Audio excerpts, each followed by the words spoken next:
2 YouTube videos, and that was a lifesaver. They have great videos. Yeah. They have great videos. Specifically from them? Sorry? What? Are the videos from them, like they're Yeah, they are. Yep. Yeah. There's also people on their motorcycles outside. If we couldn't get a worse... Yeah, if we couldn't get, like, a worse situation... It's okay. It's fine. I mean, if we were doing this during the day, randomly you could hear my crazy junkyard neighbors. So... This is that. These There are you the go. junkyard neighbors. Right at home. Neighbors. Right at home. We should just start because I feel like we're in a good vibe. We already started the recording, so I did start the recording because you said the thing about the videos, and I was like, oh, that's good for people to hear, just in case. Yeah. So. All right. I just started recording on my end, too. Just... Oh, yeah. So I told Becca, by the way, I said, if you want to cross-post this or do whatever you want with it. It's really... Yeah, it's funny because you both were messaging me at the exact same time. And you both said the same thing. Well, that's because we're in sync. Yeah. Yeah. And it could have been like, it got posted, you mentioned it, Becca didn't remember anything about it, and then she's like, wait, did we interview her separately? And I don't remember this? When did we do it? Yeah, exactly. Maybe I'll listen to it then. Doubtful, but maybe. You don't even listen to us. I just recorded for, like, with Queen City Clay, and I'm like, is Becca going to listen to this? I might. Sometimes I do listen to the ones that he talks to, unless it's, like, somebody I'm not particularly fond of, or I know it's going to be boring, you know? Yeah. I think you'll like that one. I knew that I felt like the one that Kurt Hammerly and you did was not going to be up my alley. You got a key for you? All right. Good luck. Oh. Looking at the cabin, the most obvious job. Is that a TV or is that your family talking? No, that's a TV. I don't know why it just turned on. What are we watching? In the room. Show about dogs. I want to watch. Like, wow, this is passionate. Dad, why did the TV just turn on? Oh, I'm not sure. Oh, it's good. We'll have a great Can I turn it off? Yeah. We get to finish it off. The motorcycles and the TV at the same I time. can see the TV in the reflection of it. Yeah, me too. Okay, got it. I'm trying to watch it.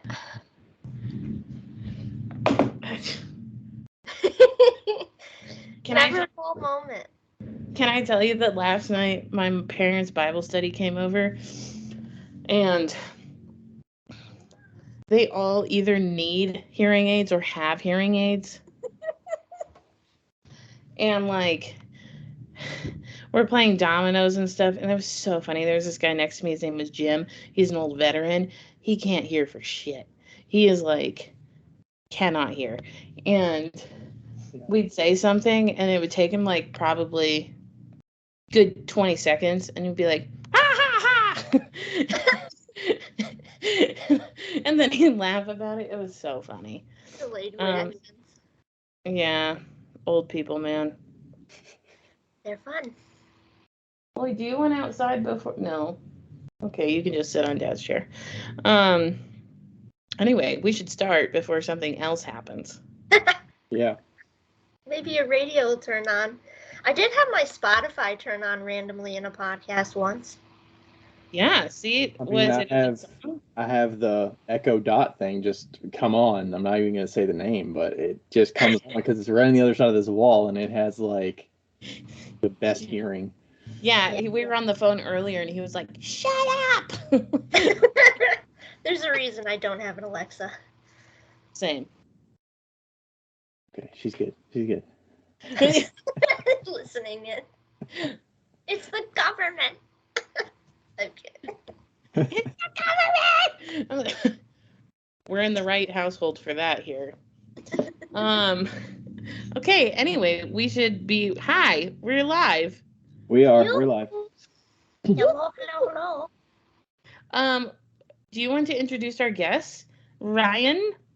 I don't want to butcher your last name. Why don't you we have Brooke on the podcast from Bath Ceramics, Hi. and she also hosts a podcast. Brooke, do you want to introduce yourself and tell people how to say your last name I want to properly? try.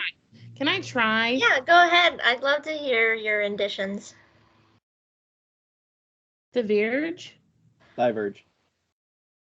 Becca's was closer. Thivierge. So it's Thivierge, but it's French Canadian. So Thivierge is actually the French pronunciation. We also get Thivierge, Thivierge, Thivierge, like it. Yeah, anything, and I'll know what you're talking about. But Right, yes, like, hey, you. Yeah. So my name's Brooke Thivierge. I'm the artist of Bat Ceramics. I'm from upstate New York, and do you want to know background of my artist? Life story. Oh, do we have all night? No, I'm kidding. Don't do it in like 3 minutes. Okay. All right, I'll just do... Yes. Wait, before you start, P.S., I'm at my parents' house, and there's people riding motorcycles next door, and my dad's watching TV, and the TV might turn on randomly. So keep that in mind. Okay, now continue. Sorry. It's okay. So my artistic background, let's start with college. I went to college at New Hampshire Institute of Art. I went 2013 to 2017, graduated in 2017. I went for painting. Sorry, is your hand up for a question? Is New Hampshire Institute of Art like is it like the people that couldn't get into RISD? Is that... No, it was actually spur of the moment college, actually. Like, I thought I was going to Potsdam, New York for college, just like my sister. And New Hampshire Institute of Art had I don't know what they're called, like people that travel to high schools to try to... Recruiter. Yeah, recruiter, exactly. So a recruiter from my college came to my art class in high school, and I was like, hell yeah, I'd love to go to an all art school. Like, I'm going to college for art, might as well, right? So it was right at the last minute. I missed the deadline for application fees and everything. So I got in, though, so hallelujah. And it kind of like changed my life, and it started my course of... I learned how to wheel throw my senior year of college. I went to college for 2D painting and 2D art. Like, I learned a lot of printmaking, book arts, ceramics. There was photography, all the painting courses you can think of. Figure drawing, illustration, there's design there. Like, I learned a lot, and I'm one of the people who are very grateful and appreciative for my experience of college, because without it, I wouldn't have learned how to wheel throw. Right. Yeah, so that's where my love of ceramics really started, was in college. I took Wheel 101, and then my last semester of college, I took Wheel 102, and I graduated in 2017, and I was like, I need to continue this. Like, there's nothing that's driving me more right now than mud. Yeah. So my parents bought me my first wheel that Christmas of 2017, and I cried like a baby. Aww.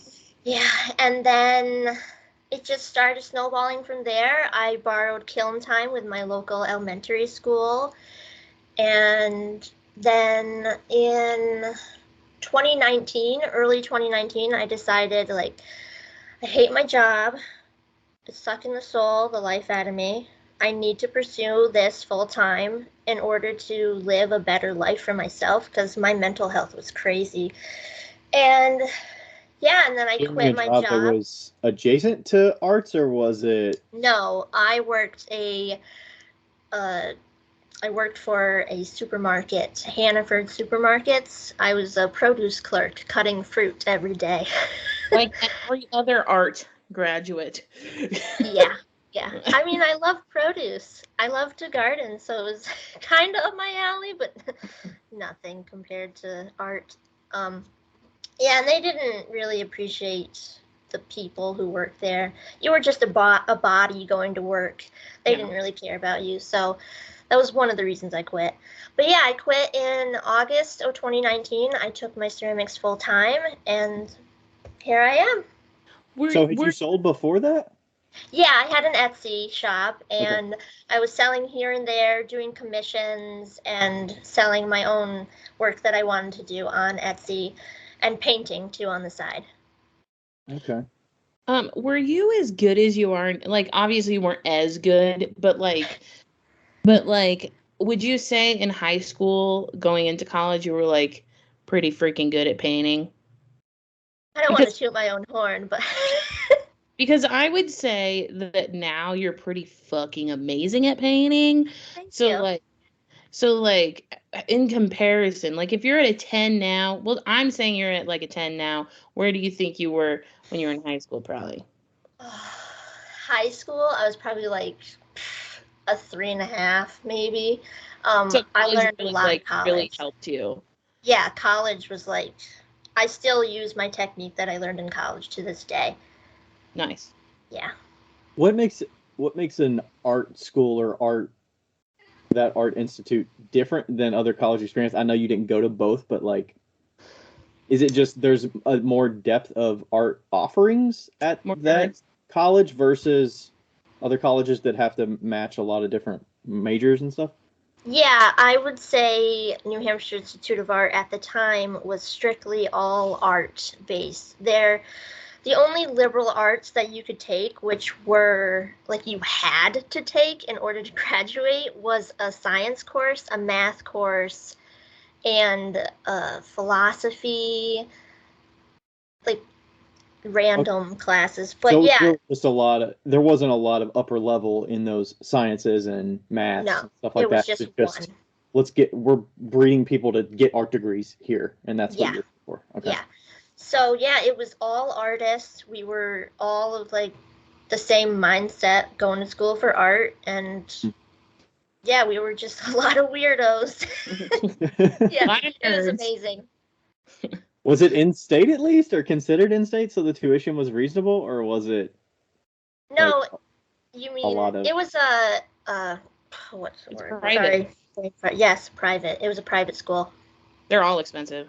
Yeah. Okay. I did get the presidential scholarship though, which helped a lot. Yeah. Wow. Is that because of your painting expertise coming into college? To be honest, I think it was just the fact that they were giving out scholarships to have students come to the college so they wouldn't go bankrupt. I didn't want to say it, but I said it. My school kind of was tanking. By 2017, they were like, we're not going to be a college if we don't do something. So they merged with Southern New Hampshire, and now they go by a different name. I think it's Institute of Design or something like that.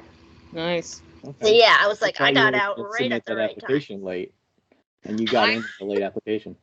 I did. I also had a college like that too. Like I went to Cal Poly Pomona in California in the fine art department, but by the end of my college, like by my last year, they had disbanded the art department. There was no, I mean, they hadn't like taken the art department away, but there was no degree in fine art anymore after the year after I graduated. And they did the same with ceramics. After I graduated, they took out the department, and now it's only an elective. Wow. Yeah, I was like, what the fuck? Like, they took, I don't even know if they have the kiln still. The entire basement of the one studio building was the ceramics department, and they had, I think, 4 gas kilns and 2 electric kilns, and now it's the photography studio. Where'd the kilns go? Whoa. I don't know. I'm so glad I graduated when I did. No kidding. And imagine, I mean, those departments, like, they need people that have a certain skill set to run a ceramics department. So it's not like easy to just plug and play somebody. Like, you got to know a lot of shit to run it. And like, if you're in charge of the curriculum and the studio tech and keeping that all together with 4 kilns and all, like, you got to learn so much. Yeah, it was a lot. Wow. I wish I took more ceramic courses, but unfortunately it was my senior year, so time was limited for me. I wanted to graduate when everybody else did, all my friends, but I could have stayed. I could have got my MFA with them, but I decided not to. And yeah, it kind of worked out for the better. Yeah. What would you have wanted to do the MFA for specifically? Were there intentions of teaching or something like that? Yeah, they did have a program. If you came on for your 5th year, you would have gotten a art education degree. Okay. So, but also the MFA, I feel like I would have stayed even longer for an MFA because of the fact that I wanted to learn more about ceramics. Mm. Yeah, getting access to that studio. Mm-hmm. They don't have a lot of people in the studio. It's kind of nice because you're like, I don't have to pay for all this equipment, but I Yeah. because I'm paying for tuition. So like, yeah, studio fee of $100 each semester. That was the money going towards all the studio space. Yeah. Crazy. That's not too bad, I guess, when you consider the flexibility of what it costs to go to a studio and take classes and rent space. It's like, yeah, renting space definitely. Okay, so now you're making, and you have a home studio? Yeah, I'm in it right now, actually. Nice. Okay. You want to see it? Sure. Oh, it's beautiful. Lots of greenery. Oh my Oh god. yeah, tons of plants. There's my workbench. Nice. My inspirational wall. Yeah. Simple. And then that's the staircase that goes downstairs, and that's my bedroom over there, and that's my closet. So it's just a little nook, and it works for me. And then the basement, I have a glaze room where my kiln is. Nice. That's perfect. Yeah, it works. Kind of outgrowing it, but I think it's just literally the space from my wheel to the staircase. This big old chair can't really get through. Yeah. Yeah. Other than that, I'm pretty fortunate for what. So what kind of work did you start producing? Maybe when you started selling full time, or what got you to go full time with it, and then kind of where you are now with it? Yeah. So right before I went full time, I told myself, like, you need to set a goal for yourself. You need to make at least $800 a month, because that was actually twice as much as what I was making while working at Hannaford, because I was part-time, to be able to have time to spend on my ceramics and my other artwork and to have a life. But I told myself before I took the leap, like, you better know what you're getting yourself into. You better have, like, your work at a certain level and have all your ducks in a row. So the work that I was creating right before I went full time, I discovered underglaze, and that just took my business, took my inspiration like to a whole nother level. I could then take my painting skill and everything that I learned in college and pursue it towards my ceramics, and it just opened so many doors for me after I started doing that. And I did my first online, my own website restock in August of 2019, and I almost sold out. And that told me, I was like, all right, this is it. I made enough money to cover everything, all my expenses, and then some. And I made more money than I was working at Hannaford. So that really told me, like, you can do this. Yeah, really, I need more time to make, and then you're like, once I get more time, then I can keep this consistent. 100%, yeah. And once I had the time, I just went gung-ho. Oh my god. I think that must have been when I found you, because the first like mugs that you sold were those little deer mugs, and they're so cute. Yeah, thank you. Yeah, those were the first underglaze painting, was fawns, the little deer. And then the pumpkins. I feel like you really popped off with the pumpkins. I love pumpkins. Yeah, it's a seasonal item, but it's not so like. Yeah, everyone who I know who shares the same desire and love for pumpkins, we all decorate our house with pumpkins all year round. There's no season for a pumpkin for us. It's all the time. All the time. Yeah. So are you painting on greenware or are you painting on bisque? Greenware. Greenware. Okay. And I you like it it moist. Yeah, I like it moist because when you paint on bisque, it sucks the underglaze right into it, and then the colors fade. So if I paint on greenware, the clay's still moist, the color stays true to what I'm looking at as I'm doing it, and it doesn't dry out as fast when it's still wet. What do you mean it fades? Because it doesn't keep the moisture in it long enough for you to like understand what color it's going to be? So all paint, when it dries, it changes color just a tidbit. So for the underglaze, especially like the speedball underglaze, how it's kind of has that chalky consistency we were talking about online recently. Mhm. And once that dries, it looks more chalky than it actually is when you apply it. So yeah, it sucks the moisture in, and I don't like that. And then I overwork the painting because I can't see the true color. Right. Like she's talking about the colors when she's painting it at that time, not necessarily the colors after it's fired. Yeah. Okay. Once the colors are fired, they're actually much more vibrant. Yeah. Yeah. What's your favorite brand of underglaze? It's fine. Don't feel like you have to say a certain answer here. You can be honest. I feel bad because I'm part of the artist network on Speedball, and Oh, maybe you can't be honest. Sorry. I mean, I do have a favorite, and unfortunately, obviously you'll figure it out because I only use 2 brands, and if I'm not saying the one brand name, you'll know the other one. Well, there you go. Becca uses. Oh. I didn't want to say it. We're representing all of the brands here in this chat, right? But the thing is, there's probably certain colors that you like better from certain 100%. brands, Yeah. right? Yeah. Mm-hmm. And I think once I do that Darvan trick that you taught everyone online recently, I think I'm gonna love the Speedball even more. Yeah. Yeah, for sure. Okay, well, I'm actually kind of curious about our original reason why we asked, not the only reason, but the original reason why we asked you on the podcast was because you started doing subscriptions, and we want to hear about that shit. Because you asked us a question, you sent in a question that was, are Instagram subscriptions, are they worth it, and what to show if I offer the option? Yeah. And we didn't get back to you in time, so you just did it, and so now we Because I want was to like, know we the need answer. to talk to somebody, and I'm like, well, she started them, so let's just go through the thought process of what led you there.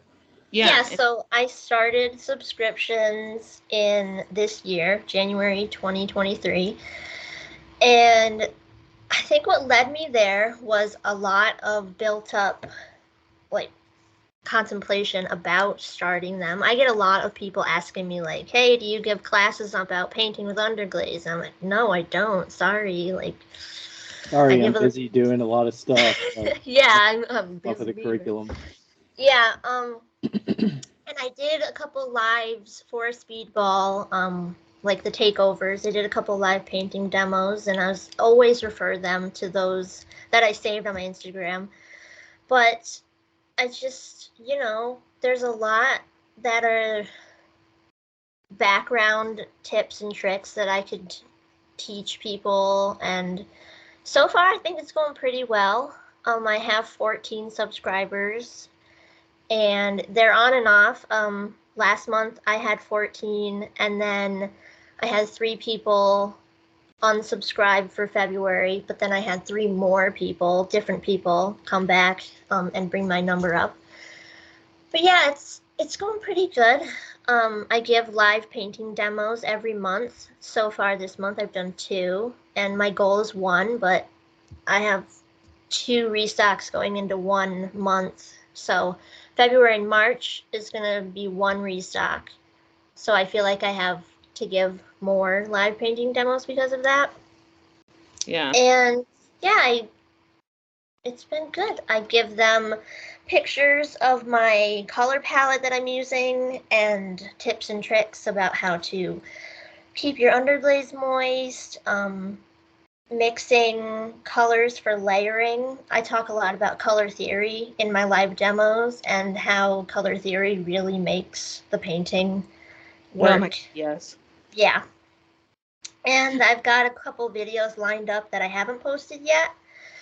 So I'm just trying to keep myself organized and on the right track because part of me is like, these people are paying you. You better be on your shit. How much are they paying you a month? I have it signed up for $4.99 a month, and right now Instagram is only taking transaction fees. They're not taking commission. So I believe I'm getting $3.49 out of the $4.99 for each time someone subscribes. Okay. So that's an extra like $50 a month for you to do a live demo at minimum. And then are you doing, what are the other features you can do with it? Is it, I've heard stories is a thing you can. Yeah, so you can do everything that you do on your personal account that goes over to subscription, but it's exclusively for the people who pay to see that exclusive content. So I can do stories, I can do live videos, I can post videos, reels, regular photos. And what's cool is you have a broadcasting channel and also a 24-hour group chat with your subscribers.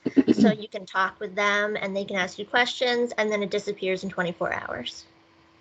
Oh, can you reply in audio format and in video format? Can you do all that I stuff? believe so. Yeah. It's the same as like a DM, but it's like group chat. Oh, that's cool. Okay. Do Yeah, you I find used yourself it once. using that a lot or getting I've questions on only that? used it once so far to ask them, what do you want to see? Oh, so you decide to open the chat. It's not, Yes. does anybody have the access to just chat in there and then you see it and other people see it? Yeah, so I start the group chat. I choose who I want in the group chat, and I don't know if there's a limit on how many subscribers, but since I only have 14, I just add everyone. And then I just ask them, talk to them, like whatever they, and then they reply just like a regular DM group chat, and then it disappears. Simple. Oh, okay. Yes, it goes away. Yeah, right. I hate having group chats that last forever. And then when you leave the group chat, it tells the person, like, that's their image, left the group chat. I don't want to be that person. Like with family group chats, I'm like, I don't want to listen to my phone ding on all day long.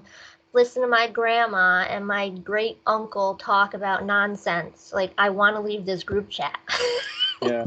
You can mute it and hopefully nobody sees it, but like I have muted. yeah, leaving chats is tough because you're like, ooh. But you know, I'm very passive aggressive, and I'm like the person in my family who always says no, so I don't really get asked to do things often anymore because I say no all the time because I'm putting up boundaries, you know? And I feel like I'm just gonna be like, you know, I'm gonna leave this group chat. Just let you know I'm leaving. Don't think any more ill will of me than you already do. I'm not doing anything that you wouldn't expect me to do, probably. Exactly. This isn't out of character if you have paid attention how much input I've put into these group chats. Yeah, I just thumbs up, maybe a picture or two, and I feel like my family doesn't have a group chat because I guess we don't like each other enough. But like, I don't know. I'm pretty quick to be like, bye. I have an ongoing group chat with my sisters and my mom, and that's the longest group chat. It's been going on for like 4 years now, and it's the only one I won't leave. I guess we have a group chat with Ryan and Rachel and Deech about cats. Yeah. It's just a bunch of cat. I love that. What's funny is that like I can't figure out how to find the group chat. So like or like I don't know how to send something in the group chat. So I just look at the videos. I have no idea how to send it. Is it a group chat in Facebook Messenger or Instagram? It's an Instagram. You can change the group name, and that could be a helpful way to find them.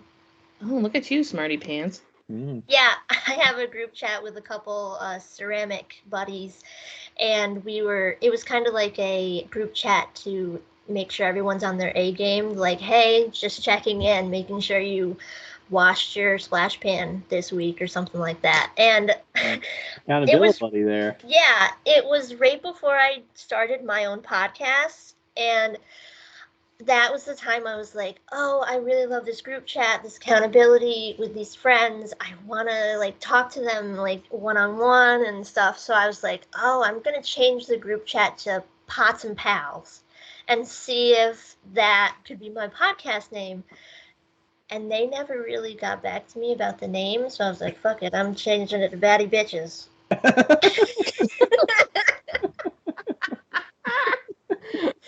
They like the group chat name, Pots and Pals, or is it Pals and Pots? I don't know. But and then I was like, how about 2 peas in a pod? Because podcast pod. But then I looked it up and someone already has that name, so fuck. You know, there's some oh, go on. Sorry, I also like the Batty Bitches because it coincides with my business name, Bat Ceramics. Is it Bat because your middle initial is with an A, so it's BAT? Yep, my initials, Brooke Ashley Thivierge, and Bats, and the apostrophe S is because it's mine. Oh, okay. It's mine. I didn't even notice that those were your initials, so like I thought you just liked bats. A lot of people think that. I mean, I really do. I love bats. But who doesn't like bats? Like, they're pretty freaking cool. Yeah, there's a lot of people who don't like bats, actually. They think they're creepy. But, you know, they just don't understand them. That's right. Yeah. That's right. Yeah. Okay, so you're doing the subscriptions. Did you have to figure out what you would be offering before you started it? Or were you worried about like, am I giving enough, or who's going to actually be interested in joining so that I know what is worth my time and what's not worth my time? Yeah, so it's really about what you want to show when you start it. They don't really give you like what to show. You just do it on your own. But yeah, I made a list. I was like, this is what I'm going to give, and go throughout my process, and what doesn't work for me, I'm not going to show, you know? Like, I want them to get something out of it. I mean, they're paying their money towards it. I want them to feel like it's worth it. So yeah. I think I had a list of like, actually, well, my sketchbook's downstairs, but yeah, I had a list of, like, I can show them the brushes I use, the underglazes, applying the underglazes. So far, I've shown how to do my handles. I've shown my color palettes, live demos. I also thought that giving a glaze combo that I use in every batch would be fun to help them get more in the rhythm of using combinations of glazes. And also, people really enjoy my glaze combos, which are all commercially bought, so they can do it themselves. And a lot of people, I don't know what it is, like, they don't like to do the work. So why not give them like a little, what's it called, like their shoe in the door. You don't have to do the work, I'll do it for you kind of thing. You're paying me to do it. Yeah, I mean, at least they're paying you, so you don't feel as bad if they're like, you could put out a poll of like, what do you want me to show? What glaze combo do you want to see next month or something, and then let people vote. Yeah, definitely. That's a way to crowdsource it a little bit. Yeah, I did that recently. I asked them, what orchid do you want me to paint? Because I had like 3 different color orchids reference photos. And I was like, I'm going to paint all of them anyway, so which one do you want to see live demo of? Yeah. And only like 5 of them replied. out of Oh, the my. bird scene, but I have a Patreon, and like I was doing like a video a week, I think. Every Tuesday I would put up a video, and like nobody responded to anything, and like it was like, I had a fair amount of subscribers. yeah, it's quite annoying when you just don't get anybody. Yeah, and like nobody would. Well, there's like a few people that would talk, but very few. And then, and then I saw the van thing, and I was like, I don't think I can do this. And so I just went on to the podcast or the Patreon. I was like, hey guys, I don't know what I'm doing, and I'm not going to post any videos. And if you want to leave, you totally can. You did that as a follow-up after you... Oh, that was at the end of the year, though, when you started, like, hey, I'm going in the van. I don't know what the Patreon looks like. Yeah. Okay. And like some people were like, meh, you've given a lot to the community, so I'll just keep on keeping. But it definitely dropped like in half. And I was like, whatever. But I was getting like almost $400 a month. If I had gotten it, like if I had kept it up. But why wouldn't you go back to it though? I would have kept it up. Damn, $400. You know what? I ran out of shit to talk about. No, I was like, you didn't. That's what I'm worried about. Like, there's so many glaze combos that I figured out. There's so much that I can tell you about how I do my painting. I guess the only thing how I'm going to keep people to come back is that I switch it up every month.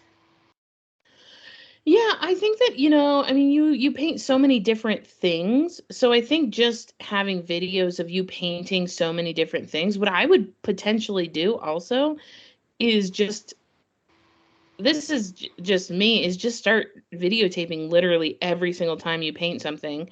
And so if there's a month that you're like, I don't know what to do, you just throw up one of your old paintings, because that's still very informational. Like if I watched you paint, I don't know, how long does it take you to paint like one of your, like a bird? A bird. I haven't done birds in a while, but yeah. But a mug, like how long do you think? Yeah, it roughly an hour to 2 hours. Yeah, like if you posted like segments of that, or even like did 1 hour at a time and just threw it up there, I would find that extremely beneficial. And also if like somebody has kids, just throw them in front of the, like, I know when I used to do long throwing sessions, my friends were like, we just put the kids in front of the phone and let them watch you. Like turn the volume off, and I'm sure they could airplay it to a TV and stuff and just watch it. Oh yeah. Because like I think that what I've been noticing and what I'm realizing, I guess, is that I think that we as artists and as content type creators really overestimate the work that we actually need to do, because like just doing what we do is really interesting to people. Like today I posted a reel of me taking my kiln out of my van. I watched it, yeah. Right? Like that was nothing. Like I do that every day, and I've been watching a bunch of these reels that are really popular, and I'm like, they're just taking a video of themselves in bed. Like not like doing anything in bed, but just like waking up out of bed. And like, and they get thousands of likes for nothing. Right. So like if you just videotaped what you're already doing, you could probably have a year's worth of content just like freaking.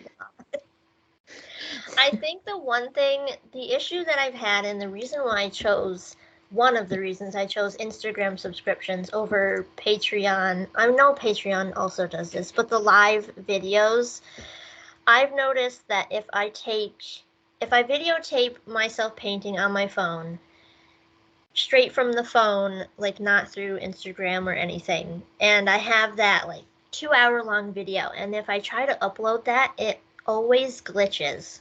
So the reason I like to do the live video is because it's already automatically an option to save it onto your Instagram.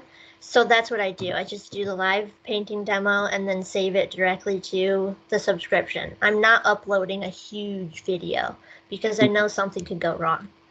Yeah. Instagram's gotten a little bit better about getting their desktop like browser integrated more. I wonder if that's a more safe option where it's not draining your phone and like taking time away from your phone to post it. I wonder if that might be worth trying. But yeah, either way. Yeah, it would just be another step though, like filming it from my phone and then sending it to my tablet and then uploading it from my tablet. I don't know if I want to do all that work. You could just also do YouTube videos, and then you could just upload it on your phone too. I'm not saying what you should do. How would you do that though? People tell me to How do would that. you share that effectively? You'd link to a private YouTube video? Yeah, you can link to a private YouTube video. Oh, yeah, that is actually a really good way to do it. Is that you can link to a private YouTube video. And so, because I do that with my Patreon, like nobody else can see it, but they can see it because they have the link. And then you could upload it to YouTube, and it's so easy to upload to YouTube. I don't know if you've ever done it on your phone, but it's a piece of cake. And yeah, you could just upload it and then delete it off your phone. And then if you wanted to give them a full like hour that wasn't live, you could probably do it that way. Yeah, there's a ton of options. I guess another reason I chose Instagram subscription is because I'm already used to Instagram itself. I'm already posting on there. Everything is right there. It's not a separate app that I have to go into. Like, I'm already using Instagram a lot as it is, so why not just put it there? Yeah, that's true. It and the users on there are already highly invested in Instagram, not just you, but like, so they're like, hey, I can get more content that still probably shows up in their feed just like anything else. Mm-hmm. It's just curated for them because it's what they pay for. So yeah, that's interesting. Yeah. Yeah, I think that's why the Patreon is a little bit limiting and why it's tough, because it's a completely separate thing. There has to be other reasons people have it. And that's where, like, private giveaways or private access to shop links and discount codes and stuff like that, I think is more where Patreon's benefit is, but I don't know. Mm-hmm. Yeah. Yeah, I agree. It just seems like a whole other entity, and I didn't know if I wanted to put my time and energy into learning a whole new thing. Mm-hmm. That's yeah. I never want to learn anything new. There's just too much. There's too much. So Becca, how are you choosing what to post when you were posting to Patreon? I'm not posting to Patreon anymore. I completely You were posting to Patreon. When I was. How did you decide what you would and would not was worth posting? I would just every day I'd be, or on Tuesdays is when I would post, and I would be like, what do I want to post today and what haven't I posted? So and honestly, it wasn't like a big deal. It wasn't like, it was very Becca-esque. It was like I set up the phone and was like, hey, gonna show you how to pull a wall. Ta-da! Ta-da! And they were all like 3-minute to 5-minute long videos. They were not like hefty, in length. And I would post it to YouTube, and then I'd post it onto Patreon, because Patreon, you can't post directly onto Patreon. I think they're changing that, because I think that was one of the critiques that they've had. But yeah, so it tended to work. It seemed like it worked pretty well, and I was getting like a fair amount of people, and if I had like stayed doing it, I think I could have, but like not having my wheel all the time is an issue, and like I have it all the time, but like pulling it out every day, and like you have to batch video record while you have it, and then you'd have to record enough for like 4 weeks. That's not my style. Like plan it. You'd have to plan ahead, Becca. Yeah, that is 100% not my style. I am gonna try and start doing that with I really need to start like taking videos of me just working on earrings and stuff, in the van, and I need to get like an actual little phone holder. Yeah, I mean, it shouldn't be difficult. Some of the content of just producing is just tripod, decent lighting, clear pick clear lighting so you can see what you're doing, Yes. and then Yeah. just getting those. I videos have taken. 3 tripods, and I only use one. And I just bought a 4th. Do you have any recommendations? What are your tripod expertises? Let's hear them. Alrighty. So, if you want to, Are most of your videos you holding a piece and you're painting directly, so it has to be kind of like over the shoulder view or something like that? Yeah, and that's what I've been struggling with, trying to set up my tripod in a really good position where they see not only me painting, but also mixing on my palette is a really big thing that I want people to see how I mix the color, how I'm moving my brush into the color. And I mean, to me, it's kind of like what I would want to see from another artist's perspective. If I'm paying for a live demo of painting or a demonstration of whatever, I want to see like everything. I want to see how much color she's putting on that paintbrush. I want to see how much is going on the palette, how she's mixing it, how much water is being applied, and then applying it to the surface of whatever you're painting.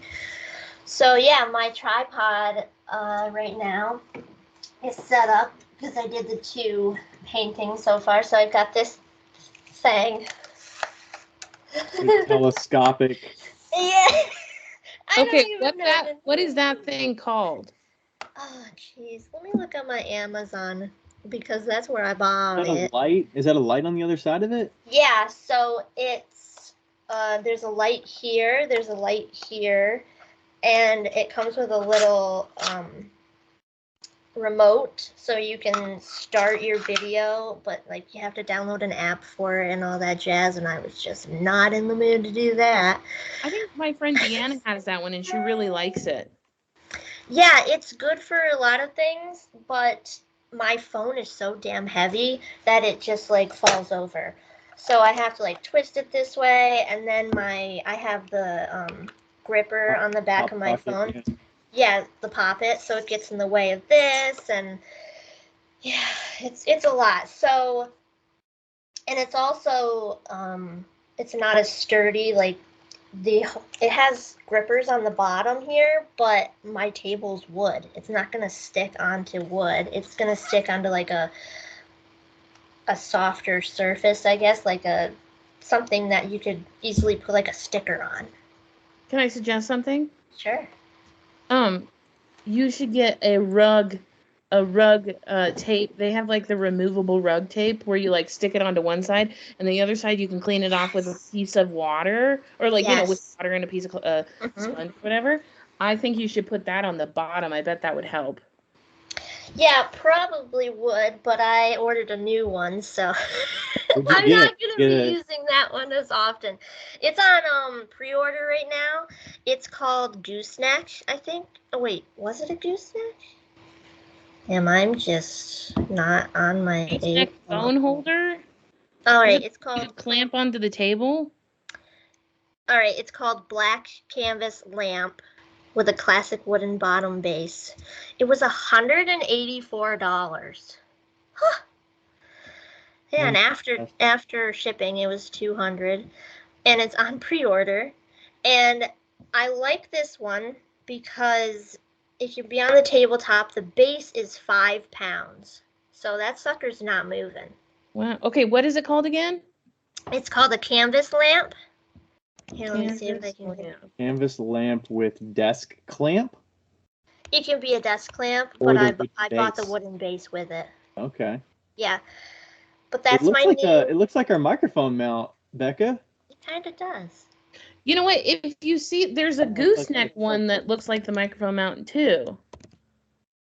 Yeah, I think the reason why I said gooseneck is because they were showing how the gooseneck works versus their product, so they were comparing the two. And the gooseneck, like for example, I have this one that's a gooseneck type, and it just falls all over the place with weight. The nice one about the canvas lamp is that it won't fall over because it's completely metal and you can lock it in place. Nice. Okay. So yeah, this this tripod was one of the first ones that I got. This is actually my lamp that I use for painting. It's really bright. Wow. Wow, that's really bright. Yeah, it's very bright. Yeah, so I have that one. It has the phone hook right next to it, and then the round circle lamp, and then I have this handy dandy neck one that goes around your neck. What? And you put your phone right here. Yeah, and it's like, sideways. It it. makes your phone sideways. But this handy dandy one was $5 at Five Below, and it's $5 for a reason. So yeah, this one was fun to do live demos with. And then I have another one that's just a simple like tripod, 3 legs. But the thing is, you are like intentionally thinking about the experience for the viewer. So Yeah. like you're curating a better experience and getting them more value out of what you're giving. So I don't know. I think your subscription needs to be $10. Like, Thank you. seems like you're trying a little too hard for $5. I just love to buy products that I think I'm gonna like and then I don't like. Exhibit A, the microphone. Which microphone did you get? Let's talk about that. I'm not using it right now, actually. This is just audio coming straight from my tablet, but this is the microphone I got. It's a TC777 USB condenser microphone from Toner. that's the original one you got? Yeah, that's the microphone that I got for doing podcasting, and it's a piece of shit.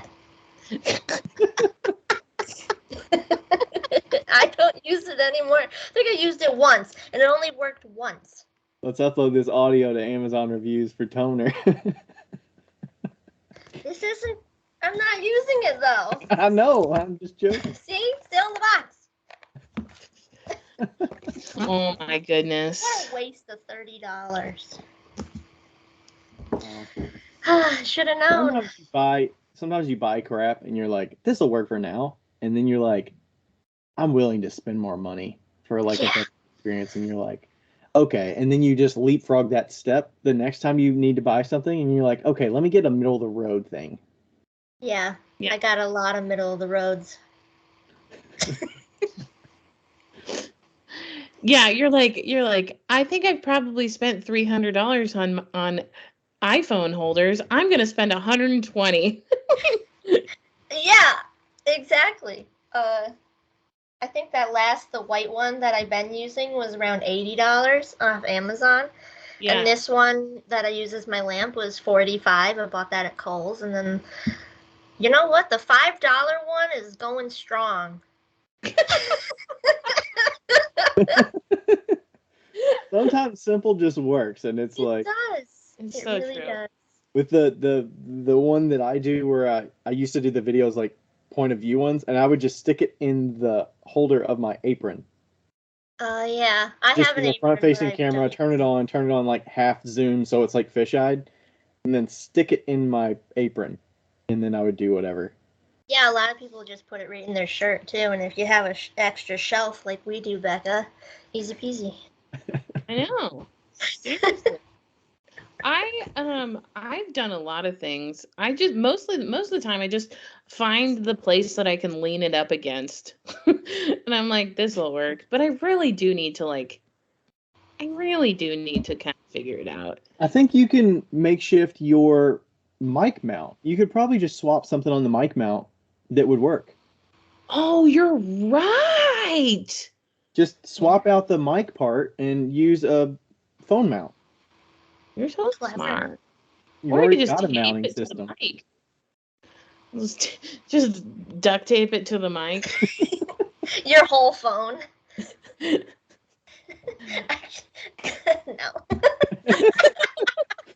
I was trying to imagine. I can So- see her like duct taping a case to it, and the case is like stuck on there so well that she just pops her phone in and out of it when she needs to use it. Oh.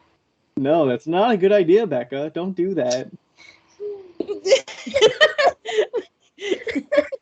Me and Brooke are like, wow. The It's rednecks in us are like, possible. what? Yes. I do have an extra case. Yeah. You can Yeah. make it work with the right duct tape. So how is the like we kind of talked about the podcast a little bit, but I want to know what you felt like was something you didn't expect when you were like starting the podcast and doing the podcast, I guess. I didn't expect the worry that I have over it. I thought it was just gonna be like laid back, fun, something fun to do, shooting the shit with another friend, and now I'm like, damn, why did you create a podcast? Because one, I don't really have a lot of time to pursue it, and two, it's really hard to get a new guest every single time, and I prefer not to do a solo episodes because I just go off on tangents and then we're not even talking about the topic anymore. But yeah, I think I'm just more stressed out about the podcast more than ever now because I just have so another much thing to do. Exactly. Yeah. No, that totally makes sense, and that's why we do it the way that we do it, is because like if we had to try really, really, really hard, like we still try, but I mean, like if we had to like go out of our way to kind of do this, it would be miserable for both of us. Yeah, I feel like I'm trying to go out of my way, and I really want to continue doing it. Like, I do enjoy doing it, and I enjoy the topics that I talk about with my other guests, and I feel like they're topics that aren't talked about enough, and I think my topics kind of go into the mental health of an artist more than anything, and there's so many little things that make a small business successful, but you can talk about all those layers about like how to set up a business, how to do this, how to do that, and you get all this information, but what's going on in the background? What's inside your own mind? What are you thinking of? How is this affecting your work? Like, those are the little things that I really enjoy knowing, and knowing that I'm not the only one struggling with those things, which is nice to know. So that's one of the reasons why I want to continue the podcast, is I truly believe that whoever's listening to it, they're getting something out of it. Yeah. And yeah, I want to continue it as much as I, like, struggle with getting it finished and taking the time out of my own schedule to get it done and edit it all by myself. And yeah, it takes a full day because I listen back to everything. And I'm probably going to listen back to this. How long do you typically record for? Oh, like full length, like raw when you record? Oh, it's probably around 2 hours. Okay. But what? My longest one was 4 hours. That's freaking great. Well, I just couldn't stop talking. How much did you trim it down from 4 hours? Maybe 20 minutes. Oh, nice. Well, that's good. I thought you were going to say like an hour out of it. I'm like, oh my gosh, that editing gotta suck. No, I I edit out things that I'm like, yeah, that shouldn't be talked about. Because there are some things that me and my guests, it's two friends shooting the shit, basically, and sometimes you say something that thousands of other people might not want to listen to. Do you want, I have advice. I love advice. Something, I don't know what you're editing on. Are you editing on GarageBand? It's right on the Anchor app, the app that I create the podcast with. Okay, great. Does it show you like the ups and downs voices? Okay. So if you like say something in your podcast and you're like, ooh, I shouldn't have said that, just like do that.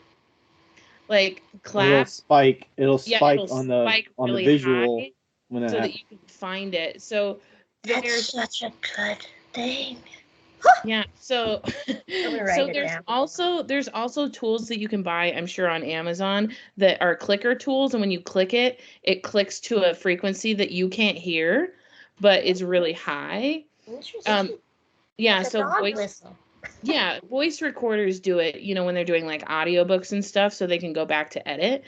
I So was actually, when I first started, I would write down the timestamp on my notes page that I have in front of me all the time, and then I would go back to that timestamp and then edit it out. But now I just listen through the entire thing because, you know, I like to edit down like really long pauses or dogs barking outside if I can. Mm-hmm. Do you yeah. feel like it's distracting in the moment when you were writing things down? Because I would feel like I would be like, okay, what? Oh, yeah, definitely. And then I'd be like, what were we talking about? Yeah, for sure. Yeah, that's why something really quick, even if you like snap your fingers or something really quick that spikes it is nice. We've done it a few times, like where we're like, ah! and we like clap because we're like, ooh, we need to remember to cut that out. Because we don't cut very much stuff out, but if something is said that needs to be cut out, we will, you know. Yeah, very few and far between. Yeah, I think my last episode we talked about like going outside naked, and I left that in. I left it all in. I was like, yeah, I don't care anymore. Yeah. Yeah, I think some of that stuff gives you more character to understand more about your personality. Whereas it might be, it might put off a few people, but in reality, it gives the people that are more like fans a sense of who you are, right? Yeah, I actually wanted to bring that up too about the subscriptions. I told myself like, hey, this is an opportunity for your following and the people who are paying you, who are your following actually, like to get to know you even more. Like they want to know the nitty-gritty behind the scenes bullshit that goes on. Then give them your true authentic self. Don't try to edit yourself down. Don't put up those barriers. Just be yourself through the subscription because why not, right? Like yeah. I don't want to have to edit out anything for that stuff for my subscription because you're paying to see who I really am. What kind of stuff would you decide to, is it just how you run your live video and what you talk about in there versus doing stories that are specific for them, or? It's more personality things. Like I'm a weirdo. Like, let's just say it. I'm weird, yeah, and I say things that other people would be like, "What the fuck?" But to me, I think it's hilarious. Yeah, I'm a weirdo too. I think there's more weirdos out there than straight people, like straight line people. But yeah, the weirdos get together, and we can change the world. I'm weird in certain people. Like, there's very few people that get to see that personality side of me. Like Becca, Rachel, and probably a couple others, and that's about it. Oh, come on, Ryan. I don't know if it's a hey, I've got this online personality, or if it's like whatever. I don't know. I don't know what it is, but I think from what I've like noticed is it's just when he's really comfortable, you know. Like he wasn't like weird until probably like a while when I was like coming over, you know, but now he'll come over to like and like, you know, he's weird like everybody else. He's just, I think that Ryan, you've been taught to be professional, you know? I don't know if I don't know. Yes, you have. You think it's been taught to me, or it's just how I've done things so that it's like that's my standard of how I interact with people on a professional way before I show personality, because Ryan, professional is first and foremost. You went to a Catholic school. Okay. You were taught. You were taught this stuff. I mean, like, I was too. I just rejected it. But, like, I can still be pretty professional if I need to. People don't think I can, but I can. Yeah, when I was thinking, I don't know if you guys do this, but I really wanted to go to NCECA, but in my mind, I'm always thinking, I'm going to act like a totally different person around everybody because I don't know anyone.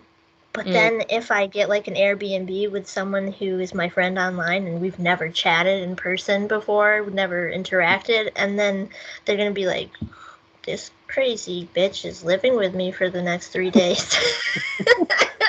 We're like, sorry, did I hide something? But yeah, I've been told that in person, I'm like, this sweet little angel has a squeaky little voice and she's a little lady. And then when you get to know me, I'm like, I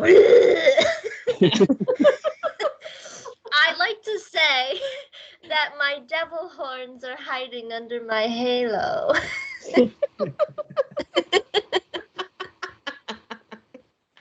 I love that. Yeah, I can be, That's great. yeah, crazy. I feel like I'm like different. I'm definitely different depending on I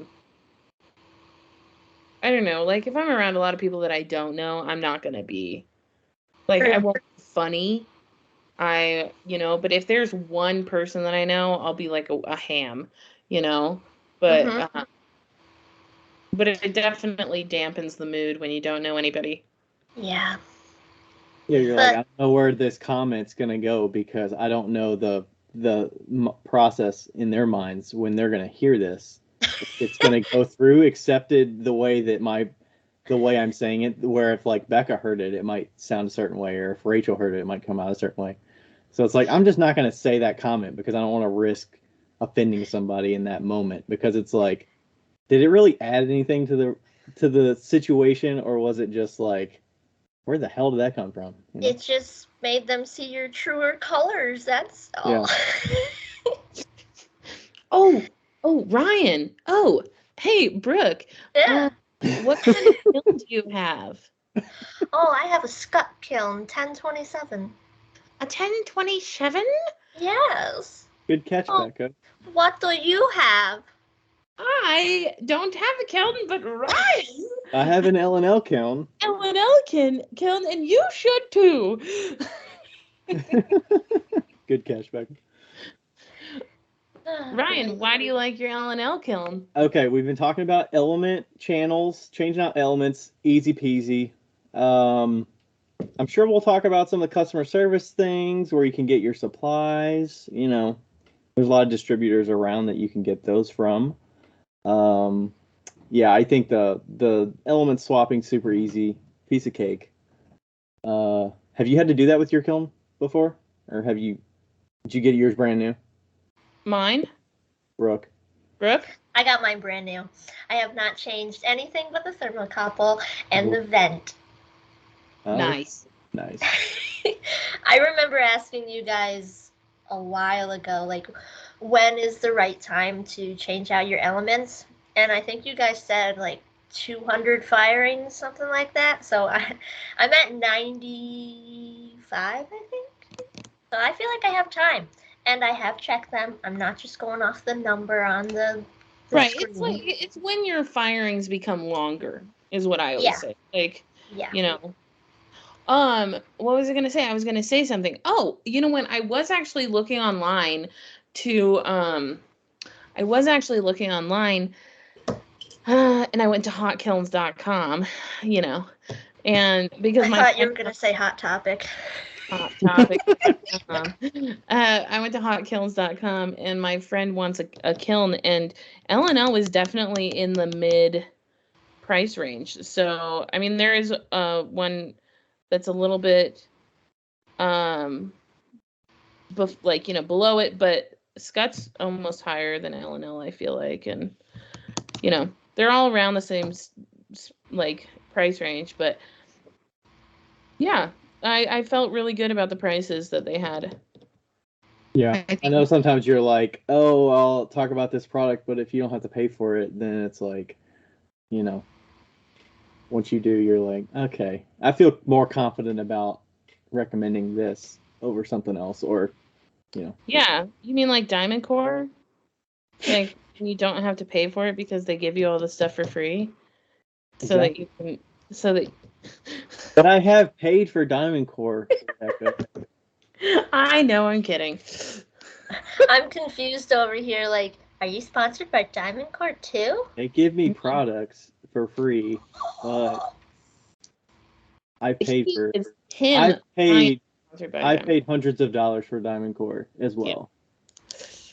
True. Well, True. but My anyway. What? I'm kidding. I didn't hear what you said. Will this go out before NCECA, or will it Maybe. not? I don't know. It might. Okay, well, if you're at NCECA right now, then go over and see them at their booth, because I'm sure they will be there and they'd love to talk to you and tell them that we sent you. And yeah. They'll have some kilns on display. And remember that NCECA has special pricing. So if you want to get a kiln, usually NCECA has special pricing. So if you want to get a kiln, that is a great time to get a kiln. So yeah, head over to them and see if they're doing, I don't know if they will or not, honestly, but see if they're doing any special pricing for NCECA. And they don't want to have to transport that stuff back. So yeah, they don't want to have to transport it back, but they're also on the East Coast. They're in New Jersey. They're close to you. So yeah. Oh, there you go. Close to Brooke. I don't have room for another kiln. Sorry. Well, that's okay. When the scut crap's out, you can buy an L&L. At Don't hotkilns.com. Hotkilns.com, everybody. Get your L&L. Get your L&L. We should make a jingle for them. Yeah. We'll work on that. You're not going to NCECA? Nah. It's a damn shame. We can work on the L&L jingle. Have you been to NCECA before? Never, unfortunately. I had the opportunity to go in college, but I wasn't a ceramic major. Oh. Yeah, they were giving out, they had like a set tickets for students to go to NCECA if you were a ceramics major, and I was a painting major, so that's that. Well, and at the time, I had no idea what NCECA was. Do you, are you more introverted or extroverted, do you think? Oh, I'm an introvert when you first get to know me, then I'm an extrovert after maybe like a day or two. But right now, I feel like an extrovert. Oh, you're going to say a year or two. What is your opinion? Am I an extrovert or an introvert? We don't know. Come on, just by this hour. By the hour. My face isn't actually this red. I think you'd enjoy NCECA if you could get over the vast number of people. Yeah, I've heard that it's just either it's a place to go to meet up with your ceramic friends that you met online. It's a place to learn a lot and do a lot of the seminar, like workshop talks and stuff. Mm-hmm. It's a place to learn about new products for ceramic supplies. It sounds like a ton of fun to me. Like, I would love to go someday, but I'm hoping that they come closer to New York or the East Coast where I'm at, so. Aren't they in Virginia next year? I think it's in Richmond next year. Ooh. That's just a train right away. Yeah. I actually had 2 opportunities to go to NCECA. I had Dick Blick, Art Supplies, emailed me in early 2020, right before the pandemic, asking me if I wanted to go to NCECA to be one of their ceramic supply people to show them how to use their product. And I was like, at the time in 2020, that was maybe 6 months after going full-time and growing my Instagram, and I was like super shy, like complete introvert at that moment, and I was like, no, I feel really uncomfortable, like I don't think I can do it. And now if they ask me, I'd be like, hell yeah, I'll go. There you go. Dick Blick, come on, Dick Blick. Yeah, and then I recently had Speedball reach out and ask if I was going to NCECA, and they would want me as a underglaze demo. Yeah, and I That's said, something. unfortunately, I'm not going. They would have paid for your ticket. I realize that now. There's your in for next year. Oh yeah, Two I'm options gonna on the ride table. that train. I'm waiting. 365 days. Let's go, Speedball. You just got to keep up that. Figure out those Speedball underglazes a little bit more, and then you're like, I can talk about this, and there you go, leaf green, little leaf green. Just one bottle. I like to put all of my Speedball into the Amico bottles because they have a larger top. Because you can't really put a paintbrush in these ones. Oh, I have a question. Yes. Does it fit exactly, or is it less than 2 ounces?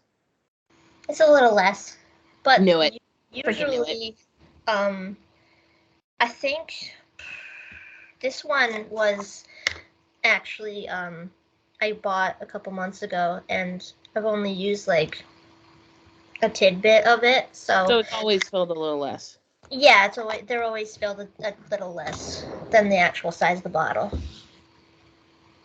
I mean, because that's what those are the same bottles that Stroke and Coats come in. It's not like I'm unfamiliar with the bottle.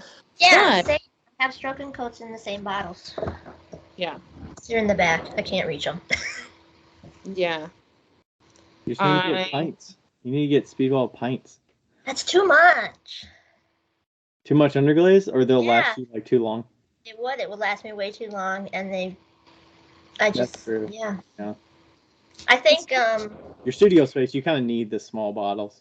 Yeah. You know what you can do? You know what you can do with the Speedball ones though is like get the 2 pint ones or the 2 ounce ones, and you can put them into the you can can go to like the pure egg container holders.